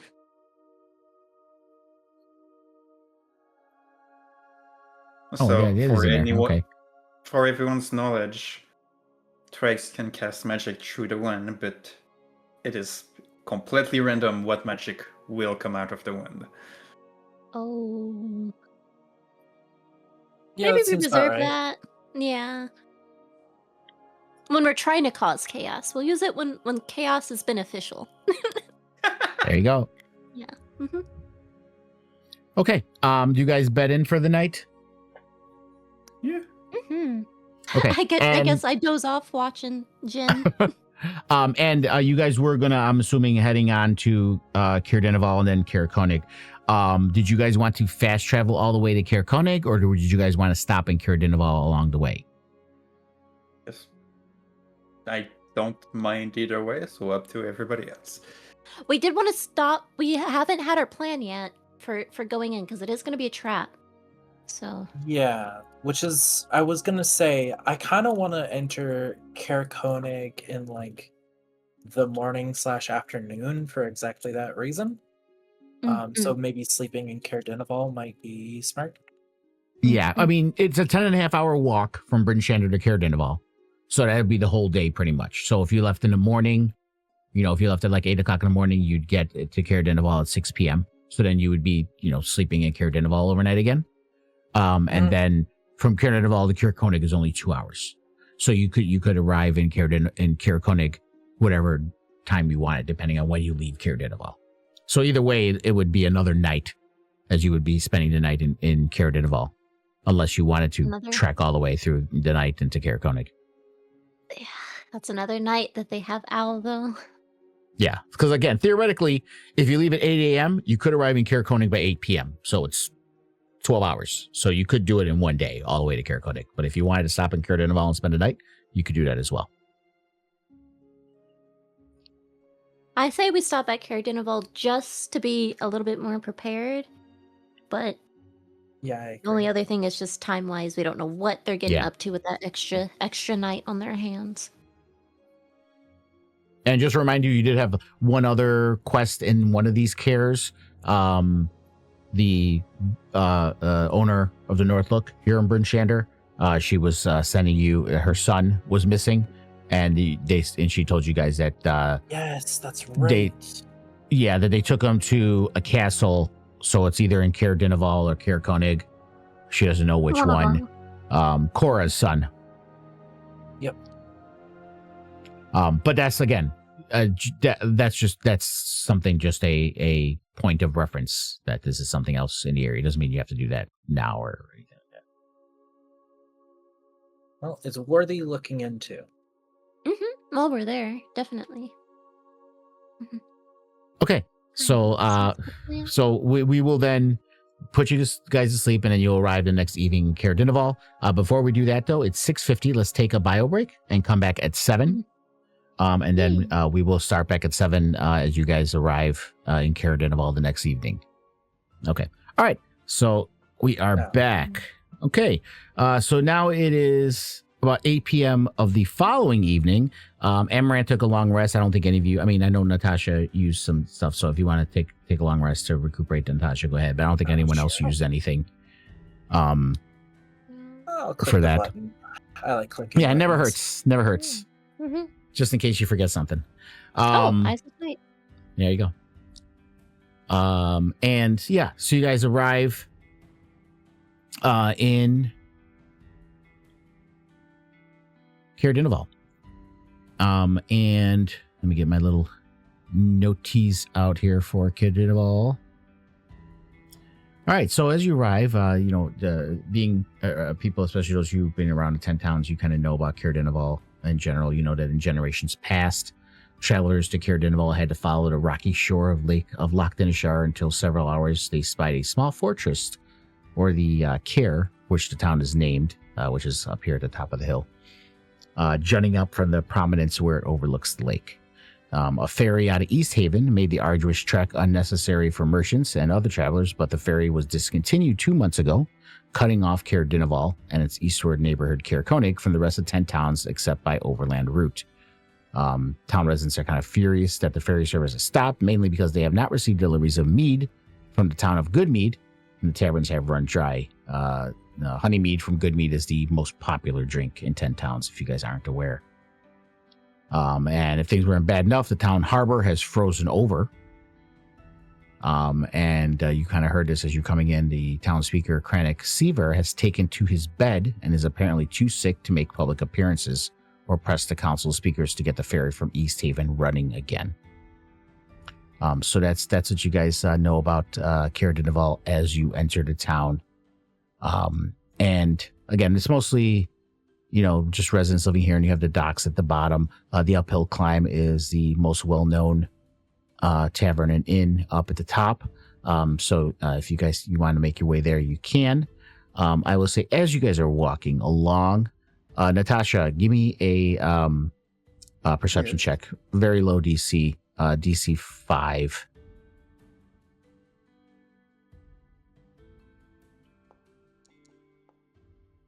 I don't make it.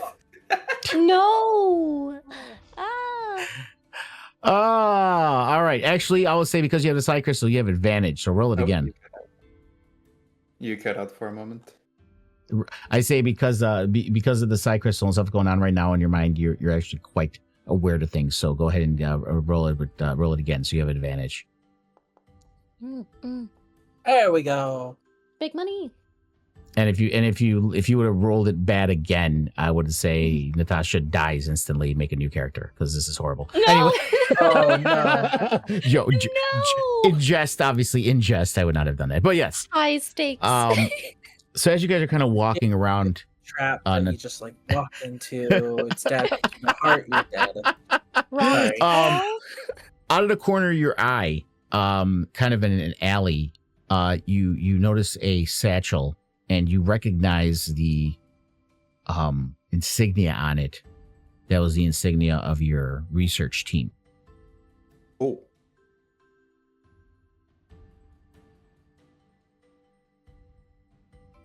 Natasha just stares at it for a second. Yeah. So I'll you just- go and pick it up. Yeah, I'll just go and pick it up kind of casually, actually. Yeah, and as you notice, it's covered in kind of snow, and inside there's a lot of snow inside of it too, and it seems very stiff. It's been out here for quite a while, and there's really not much in there, but you do find scraps of your missing team's field notes, and as you start reading through them, it almost seems frantic, and some are written sideways and some are going, off the page. And you see that some pages show signs of what appear to be almost a madness or fear, as though they were being hunted or watched. And you really can't even make heads or tails of it. But you do know they've at least have passed through Caer Dineval at some point might have been a while ago, as the condition of this bag is the leather is so stiff because it's frozen, pretty cold, but it's hard to tell because it's been so cold because of Oriel's rhyme. But your best guess is it's probably been here for a little while. But they have passed through here at least. Pretty strange. Is there anything within the content of the satchel? That's it. Just those scraps of paper. Everything else, there's nothing else in there.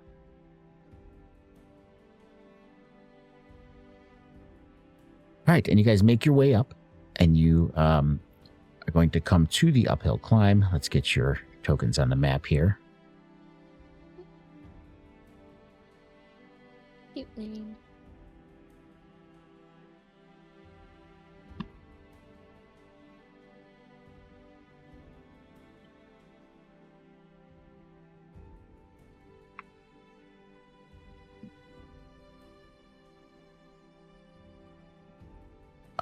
Was this Alrighty. satchel just like found in front of all of us, or That's up to Natasha. She did say she kind of ran off, or they kind of ran off into the alley. But if they showed you what they found, is up to Natasha. They don't show it, but they don't hide it either. They just kind of pick up the satchel and then came back. Hmm. your face looks stricken? My face looks Emotion. what? Your face looks stricken with emotion. Did you find something of value down there? So you say that, but Natasha's face doesn't look stricken with emotion at all. They kind of look pretty neutral right now. Really? Okay. Sorry, I made an assumption. Never mind. If you don't show it, then Geen won't say anything. As you guys are kind of walking up here, you realize you're going, kind of higher and higher up on the hill, and this is kind of what it looks like as you guys are up there.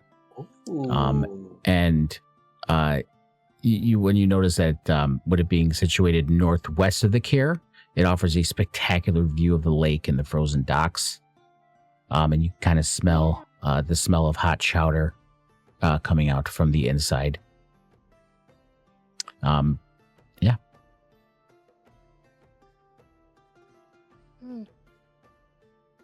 I mean, Geen has worked up an appetite through a hike all Me as day. He well. wants Very some hungry. protein.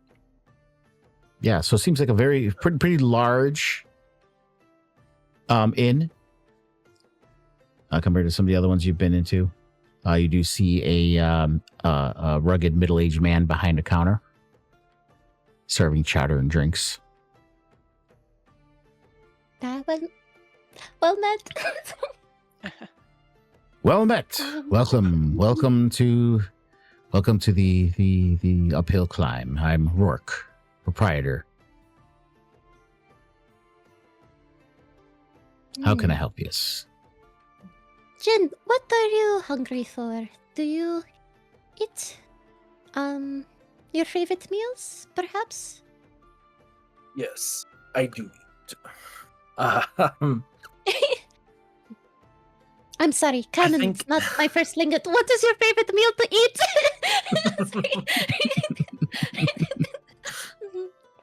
Rub it in. You eat. If you look at the little banner there to buy stuff, you do see that they have drinks. They have common ale. They have a little bit of honey Damn. of honey wine left from Good Mead.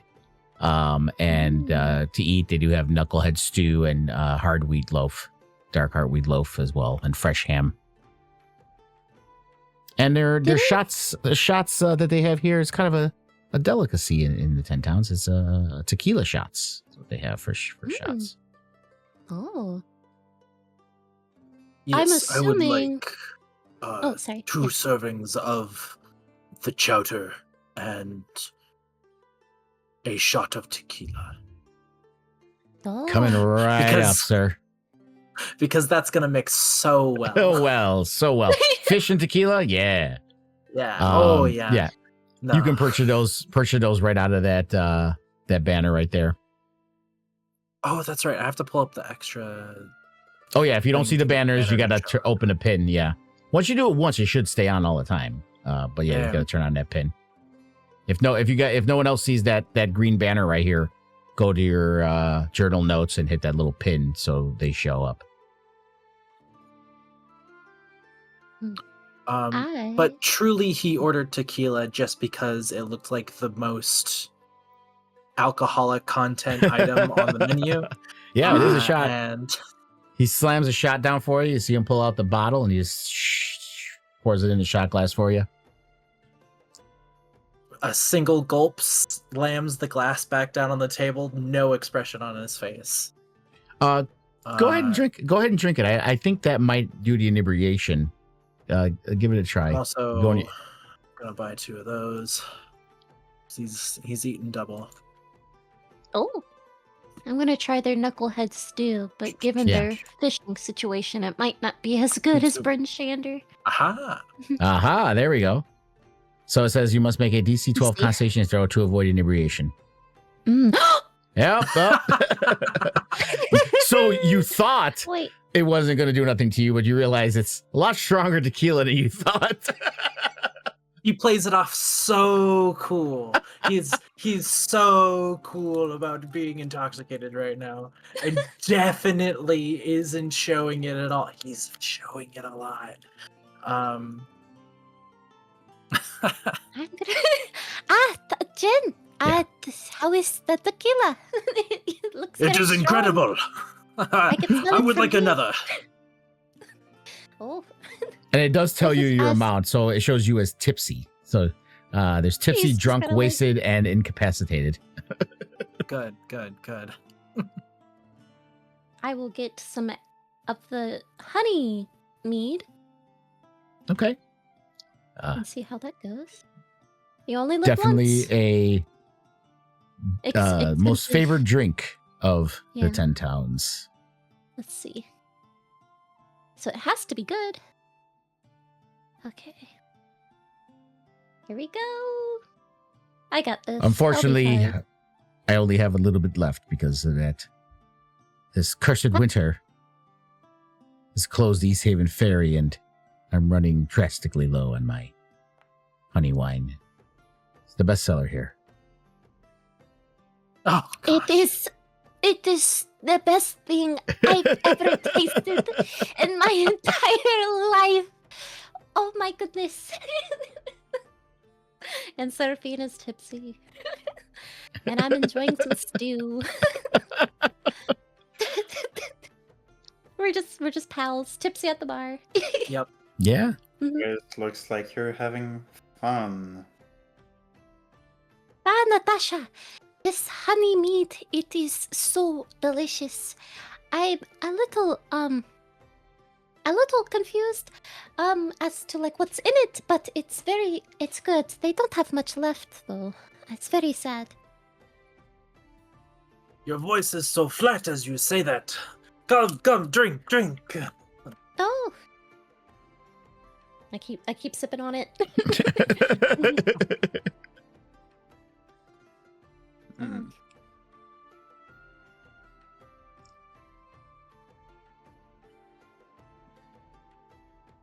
You know, I once caught a knucklehead fish. It was my first time. I'm just telling the bar. Really? Yes, I bring out the plaque. And he kind of looks at you. Not- By the way, this plaque is I as do- big as you. And he looks Yeah, at you. literally. He's like, you caught Have you that? heard? Yes, have you heard of an old bitey? Much Oh, everyone's bigger. heard of Old Bitey. Way bigger. Yes. And so I heard. So my knucklehead does not sing. I tried, or the person who made it tried, but look, I'm so proud. He looks at you And telling look, a story look, saying Jen, it's and look. saying it's much bigger than Old Bitey. He looks at you and he takes your glass of honey wine and he sniffs it. He's like, okay, I just wanted to make sure there was nothing else in there. I slipped something in my own wine. No, Keen looks at you so earnestly and is like, Look at yes, be proud of your accomplishments. It is Thank a you. fine deed of what you've done. I almost died. I didn't almost die. That was a lie. I just almost froze. But it's okay. I had friends. Like you have friends now, Jen. We are all friends. And help us save our friend. Or shush! I shouldn't talk about that. Shush. As you guys are doing that, with your passive perception, you can kind of tell that most of the people here, customers to the uphill climb, seem very subdued, almost like they're concerned about stuff going on, and not as boisterous as a crowd as you're used to in other taverns and inns.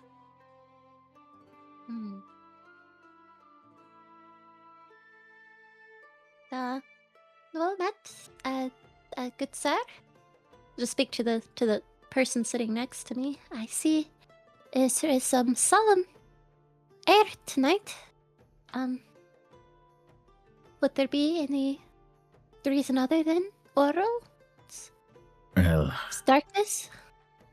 there's just stuff going on around here. I mean, Oriel's winter obviously is pressing on everyone, but every town has their own problems, and we're no different than any others.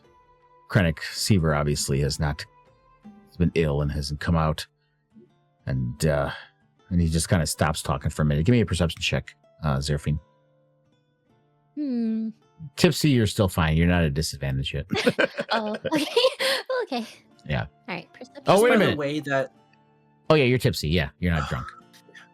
just by the Well, way apparently- you said Not that good. name, could Tipsy's we enough infer for that you. that's the speaker of the town? Yes. You've heard of the speaker. You know, it's Krennic Seaver, like that thing I told you at the beginning of when you guys arrived. That he's the yeah. speaker. Yeah. I see. The one who represents you is not doing his job. Well, he's ill, or so we're being told.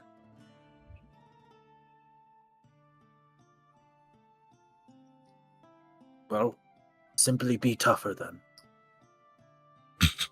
Like, I have a feeling Jen doesn't see that as an excuse. This guy looks at you No, and it's not. he just kind of grumbles and he just turns around the other way. Jeez. Dean hasn't been sick. I think maybe he was sick once when he was about 4 years old, and I that's the was last time he's been sick. Yeah, being sick is for the weak. Sir, In Dean his just kind mind. of like, I never get I'm- sick. I know, Warden. The 10-night. I start trying to sing that song, but I forget all the words immediately, and then just go back to my stew. Mhm. Oh. That song, it's haunting. I think about it. I tried to sleep. I remembered I couldn't sleep. But if I was going to sleep, I felt like it would have kept me up. Not sleeping is terrible for your health. You must get to 8 hours every single night. Yeah. I get 8 hours of sentry duty where I sit there and watch you No wonder you're so grumpy. Warden. and make sure you're safe. Always safe. Always How creepy, watching. though. No. Waving from the window. I am waving from the window. That is right.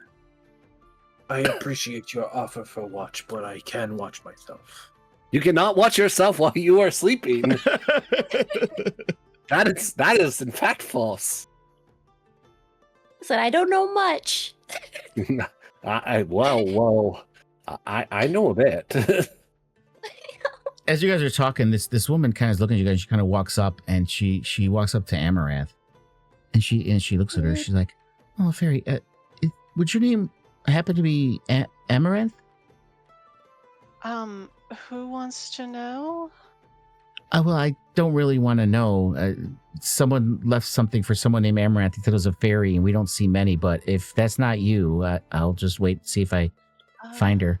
Oh, And she wait, starts to walk away. It is me. Oh. Oh, I, it is you?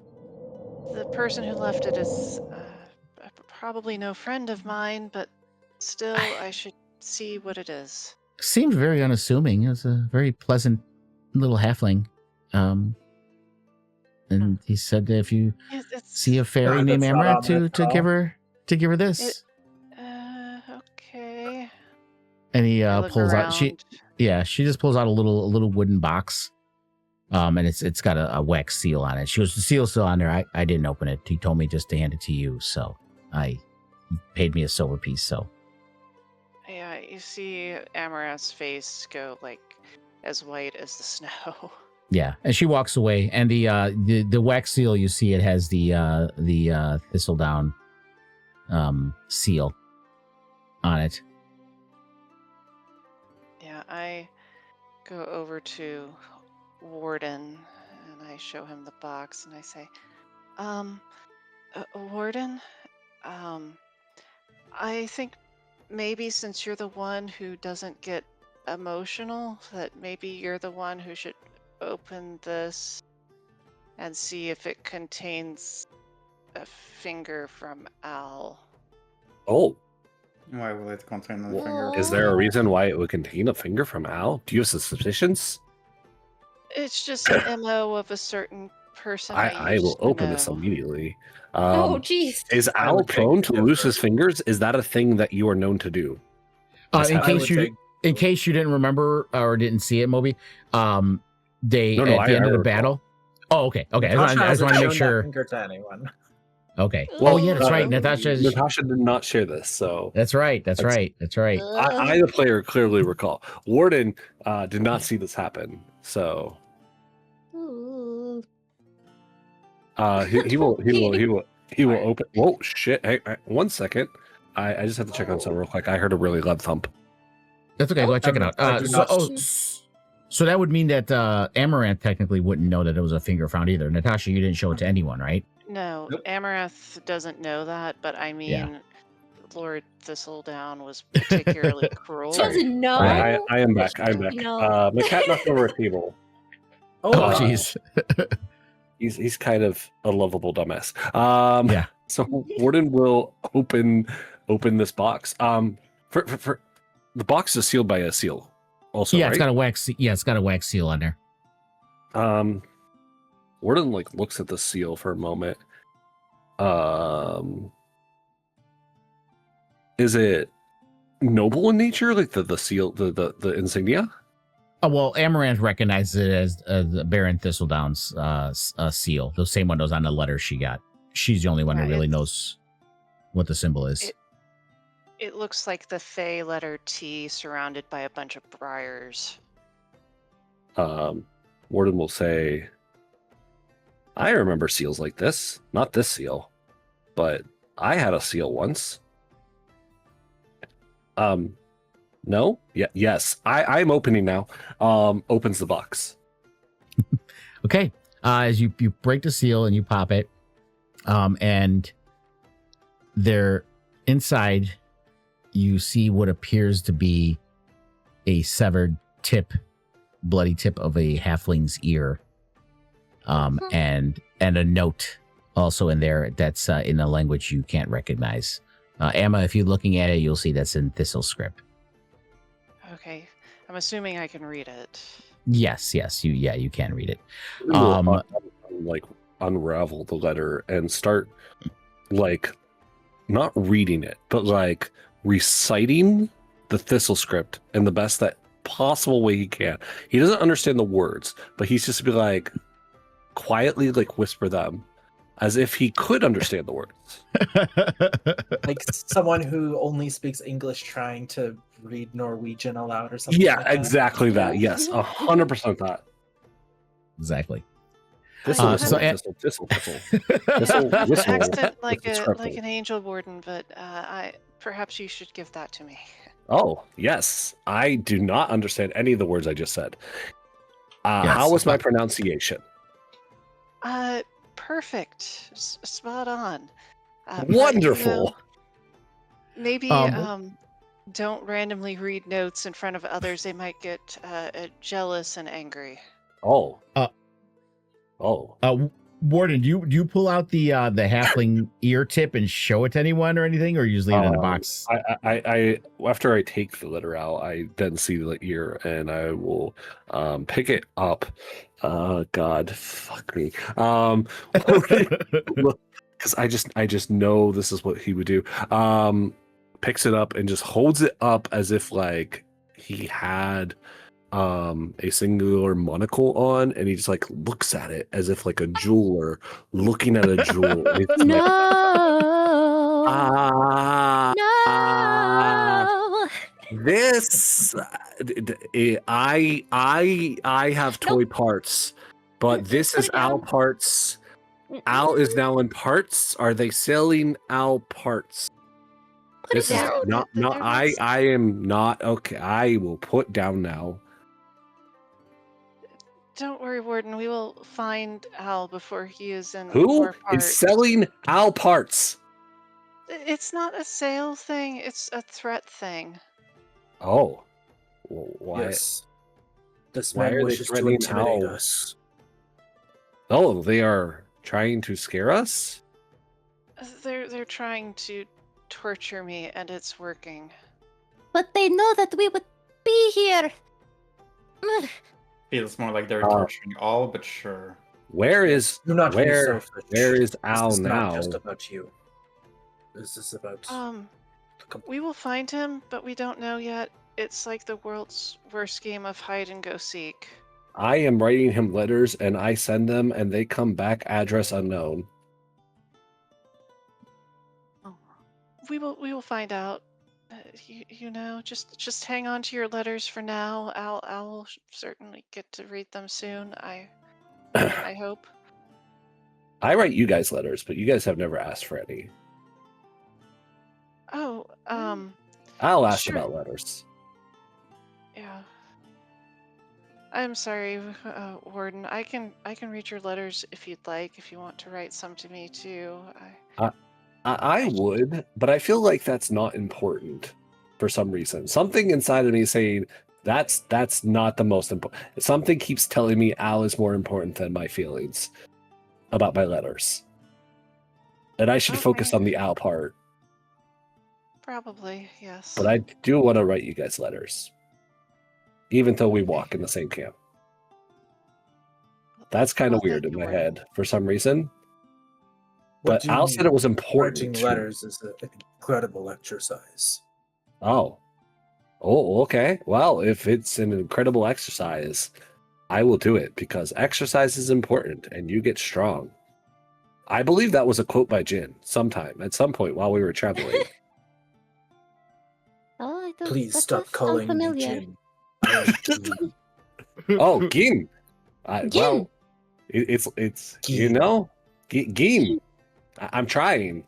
I pronounce things very awesome sometimes and not so awesome. Your name is not in Thistle script, so I did not pronounce it 100% perfect. Yes, this is why I corrected you. I appreciate the correction. I always like to be correct. Being incorrect is very wrong. Very, very. I am so wrong. No, Yes, very much wrong. not wrong, Warden. Just very, I- very confused. I am confused and I was lost. Well, you're not lost The now. snowman. Yes. You're with us now, Snowman. so you're not lost. Well, I was. Al is lost, but we will find him. Do you think Al will become a snowman? I hope not.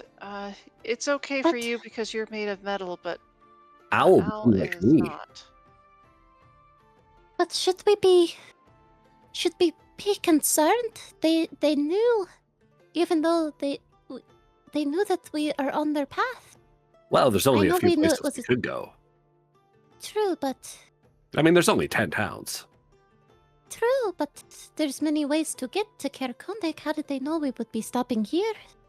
Well, this one is on the road. It's the most likely, isn't it? I would say so, Yes. yeah. Mhm. I mean, the other possibility is they didn't know and they sent messages like this to all the surrounding towns. That was the worst case scenario. That is a lot of limbs and fingers and ears and hair and other pieces of Al that I do not wish for him to have removed. We did not receive one in Brynchander. Oh, well, that is a plus. Oh, right. Okay. So our plan is probably still a good go. Probably. King? What does Can- the note say, by the way? Oh, What is the note? Okay. Yeah. So you as this discussion is going on, you do glance down at the note that's kind of coated in blood as the ear was kind of dripping inside there, which tells you that it was just cut off recently. So once again, he looks like most likely he may still be they may still be alive. But the note in this script says, "Find me at the abandoned care in Caer Konig, and come alone, or I will take the rest of his head that this ear came from."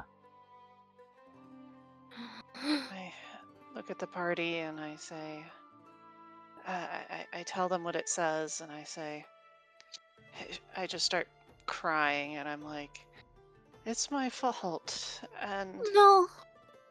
I should go alone. Maybe they will spare Al if they have me. Well, He will definitely not spare Al if you go I alone. do not trust that Fae for even a moment. No, Amma, and it's not your fault. If anything, our plan can still work. We can still send Gian to go in and scout ahead, and perhaps there's some other way that.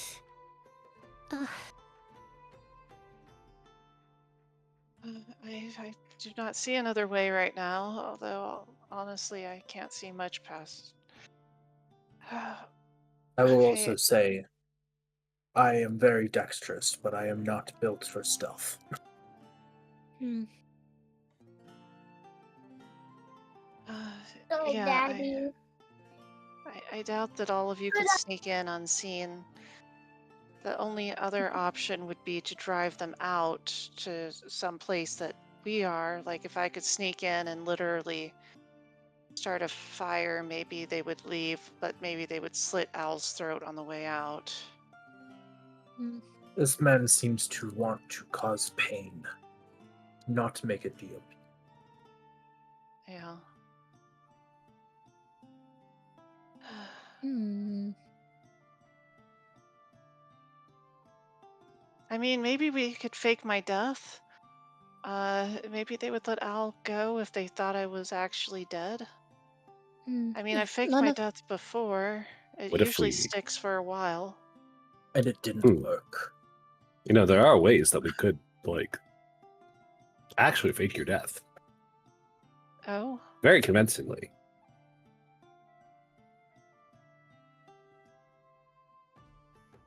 Like what? Well, I mean, we could, find a decent cleric who knows spare the dying, kill you, and then spare the dying on you, and then bring you back, and then fight them.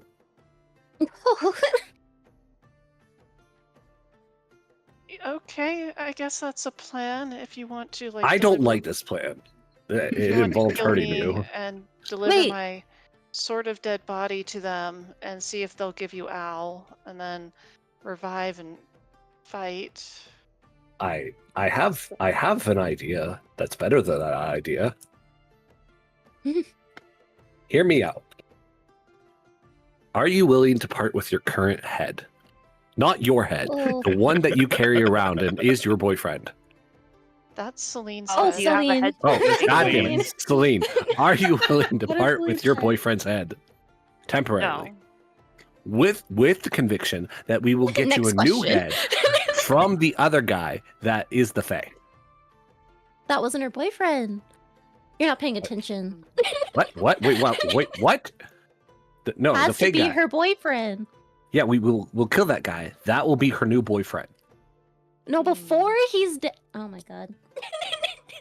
No. Let's see. To save Al. Say yes.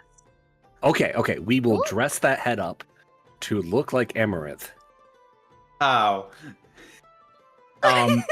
Celine. And Celine, we will give him that head.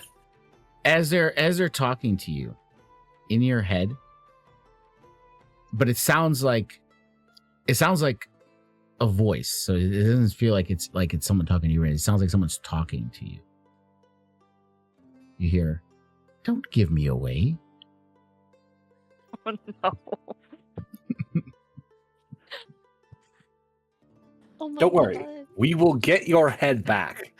We're just going to dress it up like Amaranth's face head and temporarily give it to the bad guy. And then we all jump him. He's crazy. You work so hard to get me. You will not lose your head or the head that is your boyfriend. So I'm assuming I'm the only one that can hear the You voice. are the only one that hears this, yes. But you are unaware that no one else hears it. I feel like I kind of stare at the head wide-eyed, and I'm just like, "You finally talked to me." Well, What? given the I time, always- no one else I hears always it. talk to you. What do you mean? I always talk to you. I'm just staring at the head, and I'm just like, "I'm sorry, like, Warden, like, I mean, can we find a different head?" I mean, yours was the most accessible in and around. But you also seem to like disagree be with very this. knowledgeable on locating heads.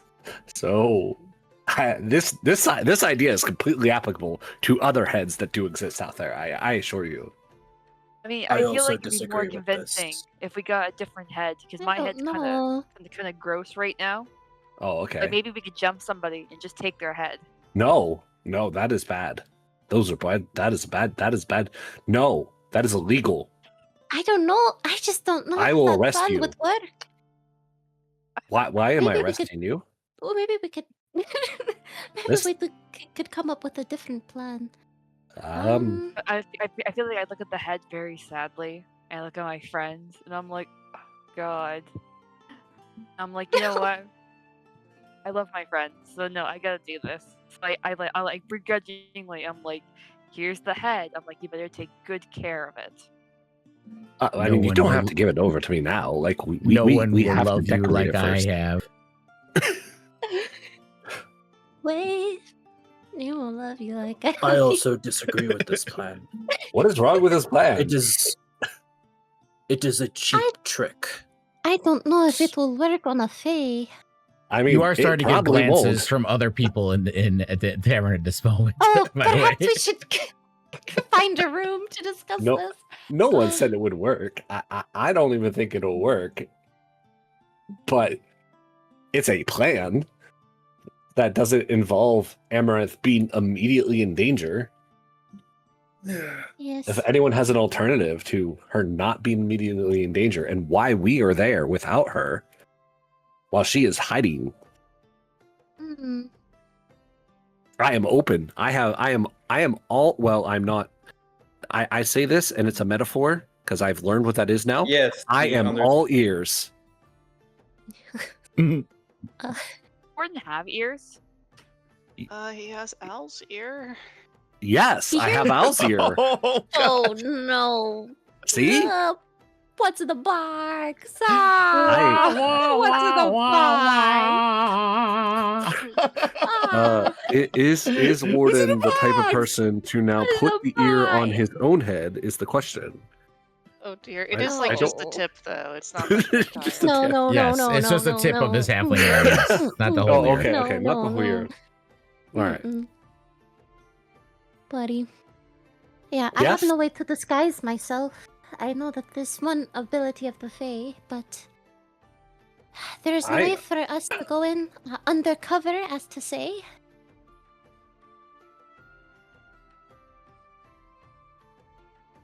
I could send my owl in maybe to scout ahead. I mean, owls are not super uncommon and they are kind of stealthy, so I don't can think I send it could get along it with into the Geen. building. Yeah, Your I mean, owl is of Fey descent, is it not? yes. And you wish to send it in to go find a Fey? I mean, it looks like an owl. If it's up in the sky and looking about, and not inside their hideout, it might be convincing. But it wouldn't be suspicious if it was with Gian. You could just say it was your familiar. Yeah. This man is a master of tricks and lies. I think all of these plans would be trying to play him at his own game. And we are probably better off just overwhelming him with our numbers and strength. What mean, if the he has him problem at is knife that- point and immediately stabs him? We will be quick. What if We can he hear. doesn't have him and only he has the information of where he is and will not tell us because we did not do what he asked? What We if beat it we out of lose him. Al? What if he does not tell us? Some people do not break. That is not true. And we have no form of leverage over this man. Yes, and a lot of information said in duress is usually false. That is true. I know this. Why do I know this? Meanwhile, Celine, you hear once again in your head, so you're not giving me away, right? It's like, not at the moment. Okay. No. And mind you, I say this out Yeah. loud and everybody can hear me talking to the head. Yeah, you're getting side eyes. You're definitely the Seraphim's looking at you. um.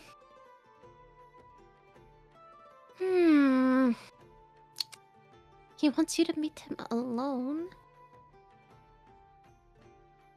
Just to be met alone. Oh, And this doesn't require any checks. Obviously, he wants her to meet alone because he wants to kill her. That's his entire goal. Is yeah, to yeah. I mean, is there could anything face him else I honorably know in a about one-on-one him? fight. I do not think we can do that. Oh, what were you Ron? saying, Deza? Oh, Mhm. just is there anything else I know about him? Like, it seemed like he used to have a crush on me. He's, cruel and talented. Seems to be some kind Yeah. of changeling, I'm guessing. Yes. You know he's a changeling. That much was revealed as well. And you knew he had a bit of a crush on you. But it's not going to stop That's him from doing leverage. his job. Oh, Yeah, it's not going to stop him from doing his job. But I would say, well, what were you going to ask? Oh, just like, I know that that's not going to stop him, but do I know of anything that he would consider stopping for? Like if he had enough gold, or I don't know. Yeah, he enough won't be bought. prestige? Yeah, most likely you gather he won't be bought. What does he want? He's I would say this, he's well, again, he was sent here to kill Emma. That is 100% what he wants, because he's Thistledown's most valued assassin. And he always completes his jobs. But I will say he does have his own kind of sense of honor. And while he doesn't make idle threats, he wouldn't just outright murder Al. It's more or less just to get you there. And I would say that this is still guessing, just going by what you know of him. You're not 100% sure, but your gut tells you that he's keeping Al purely for leverage, and he knows if he kills him, he loses leverage. wait a minute. I just thought of an idea. Faye, contract. He just has to kill you. Nothing about you staying dead, right? He does have to bring her back. Genuine question. Genuine question. The Baron's going to want to prove. Oh, he has to bring her back. Yeah, he Oh, would bring he her needs some back. kind of proof. Dang it. Also, if someone fails all 3 death saves, then they're actually dead. They're just unconscious for the first one. Unconscious unless they fail all 3 death saves, and even then you have a minute to revivify or something like that if the Which spell's we available. don't have access to. Right. Mm-mm. Not yet, at least. I'm sure Seraphine will get that as soon as she can. My friends. Because even if we were to wait nearby, he would still probably kill Al if we interfered at any point. We just need to have him meet in a place where we can get. If he goes to attack you, he would have to get away from Al. And What then if? if we could at least separate him from Al, then we can. I don't know. What if I go to the place and dress up as a snowman, and he will not be able to see me? It's so dumb. But I just it's on the list. It's D. It's so dumb it might It's- work. It's number D. All right, on the Num- list. Is there that is not a number. Yeah. I know that is not a number. That is a So letter. I don't know much. I don't know much, but I know that is wrong. I don't know much, but I know it's not a number. Number D. No, Doesn't sound right. but I could hide in the snow and then pop That's- out and It's the stab him. only way is to hide nearby, but other than that, I'm not seeing unless we were able to find leverage in some way, either against your assassin or against the nobleman himself, but there's nothing there. Amaranth, is there some form of something that we could hold against him, other than Or a something that you blade? think that the nobleman wants more than your head? Something more valuable than your death? I mean, oh, I think hard.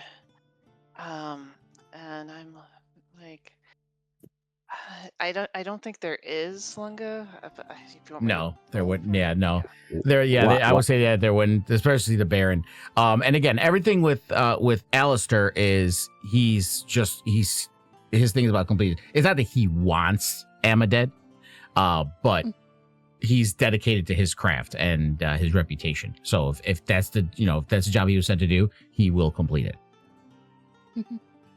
Refresh my memory again, Amaranth. But why are they after you? I feel like this is information that was said at some point, and I feel like I blacked out, and I totally don't remember anymore. Oh, you see, his friend came to visit, and this was why I was posing at his knees, and his friend had a crush on a lady, and I don't know, he just seemed so bashful and shy, and I offered to make him a love potion.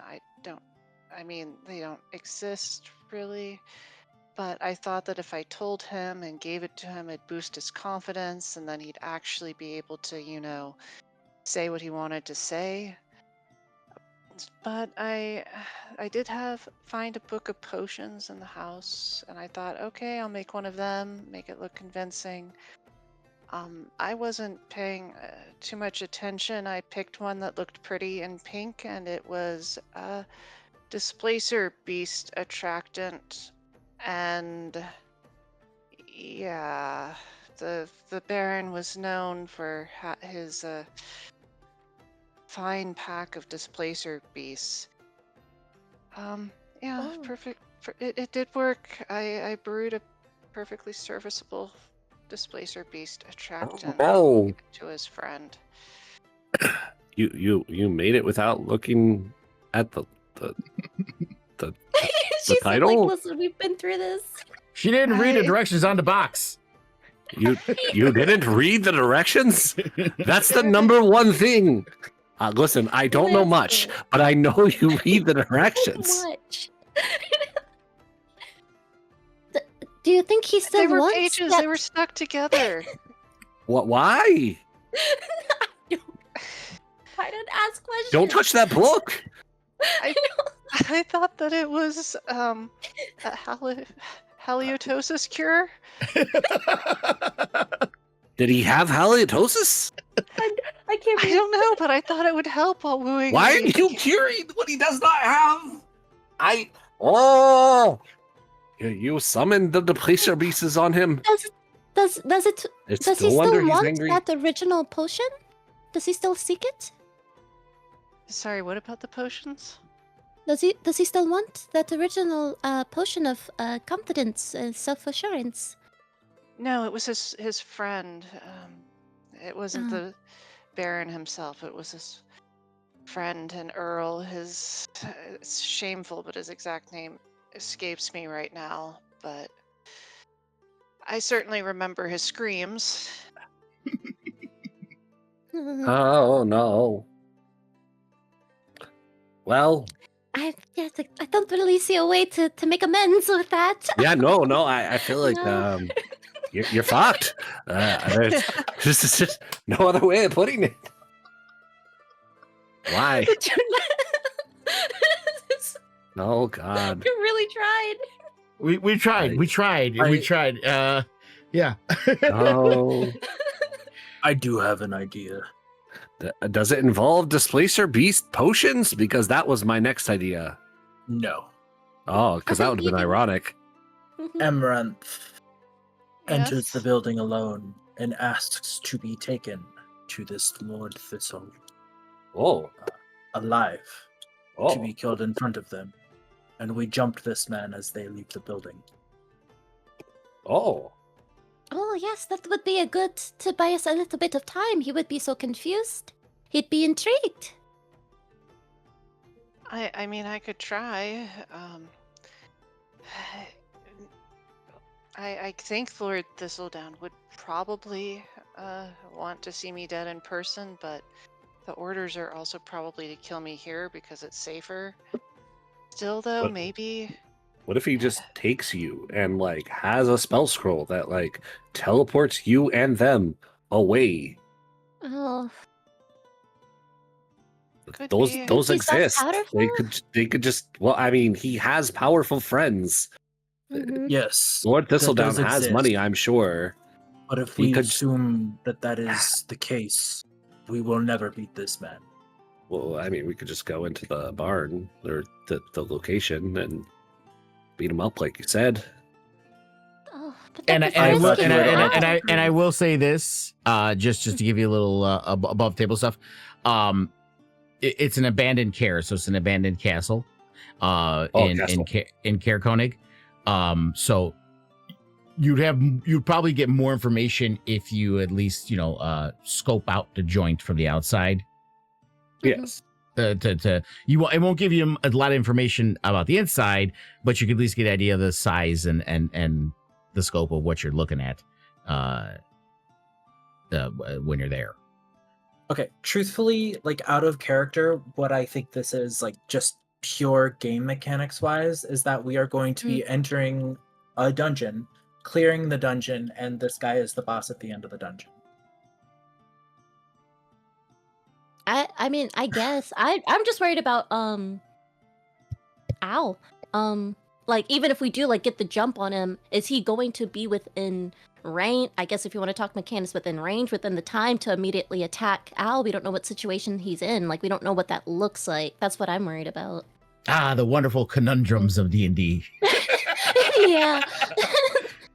I mean, okay, so if we are trying to look at this from a realistic perspective, this Yeah. guy isn't going to be hovering around Al 24/7, right? He's got shit to do, like go eat, Sleep. use He has the to sleep toilet. eventually. He's not. Yes, Everybody exactly. poops. So like, Everyone but me. he's not going to be hovering 5 feet within Al at all times. What if we sneak in at night when he might be asleep? I mean, I'm not 100% sure he is alone at this point. Well, they have to sleep eventually. But not all together all at once. No, they probably would take shifts if there are they. But if there is, it's just him or like, a few henchmen.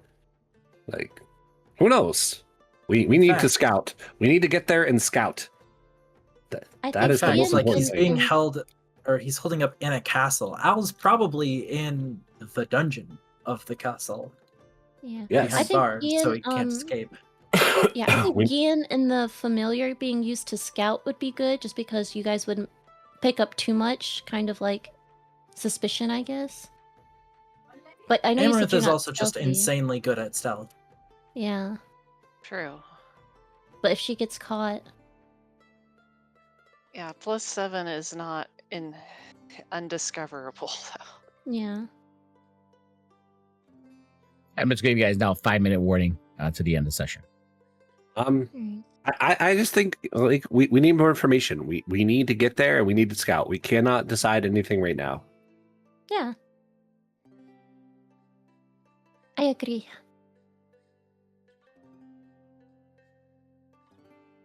How are you feeling? I know this is probably going to turn for the worst in some way, but I feel like my stomach is trying to eat itself. oh, I mean, I felt guilt before, but never on this level. Even when it came to the displacer beast situation. hmm. Do you want I my mean- opinion about all of this? Hmm. You're worrying way too much. I agree. We're just gonna take care of this. Whatever happens will happen, and then we'll be done with it. Well, yes, that is that used to be my life philosophy. I'll try to keep that in mind, Natasha. Whatever happens, happens. Yes. You can see her kind of like trailing off and looking distant.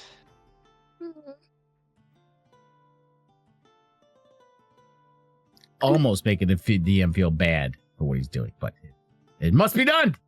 It must be done for the plot. For the plot.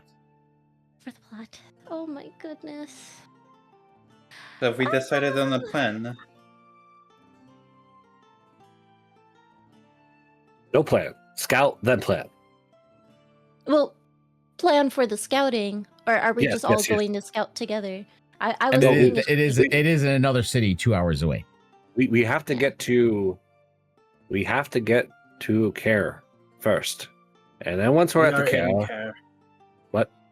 We have to We're get here, to yeah. deep Care. We have to It's get to the planning night. castle. You're This is you're the at There's you're in night also a plan. care here. you No, we you have are to in see the Care castle. Koenig. You are in Care you are in Yeah. Care Dinival that has its Yeah, own yeah. care.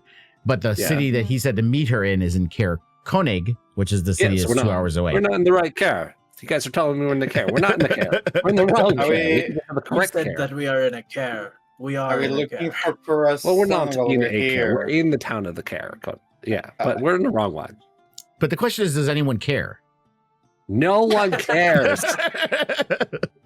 Yeah. Let's just get us to the Care. right Care.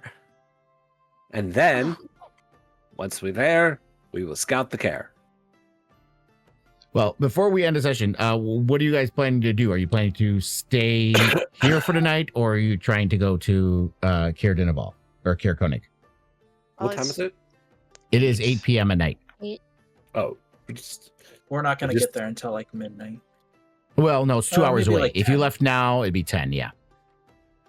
I mean, yeah. Also, Is it- two of us are tipsy right now. yeah, we should Oh, I probably. am tipsy. Yeah.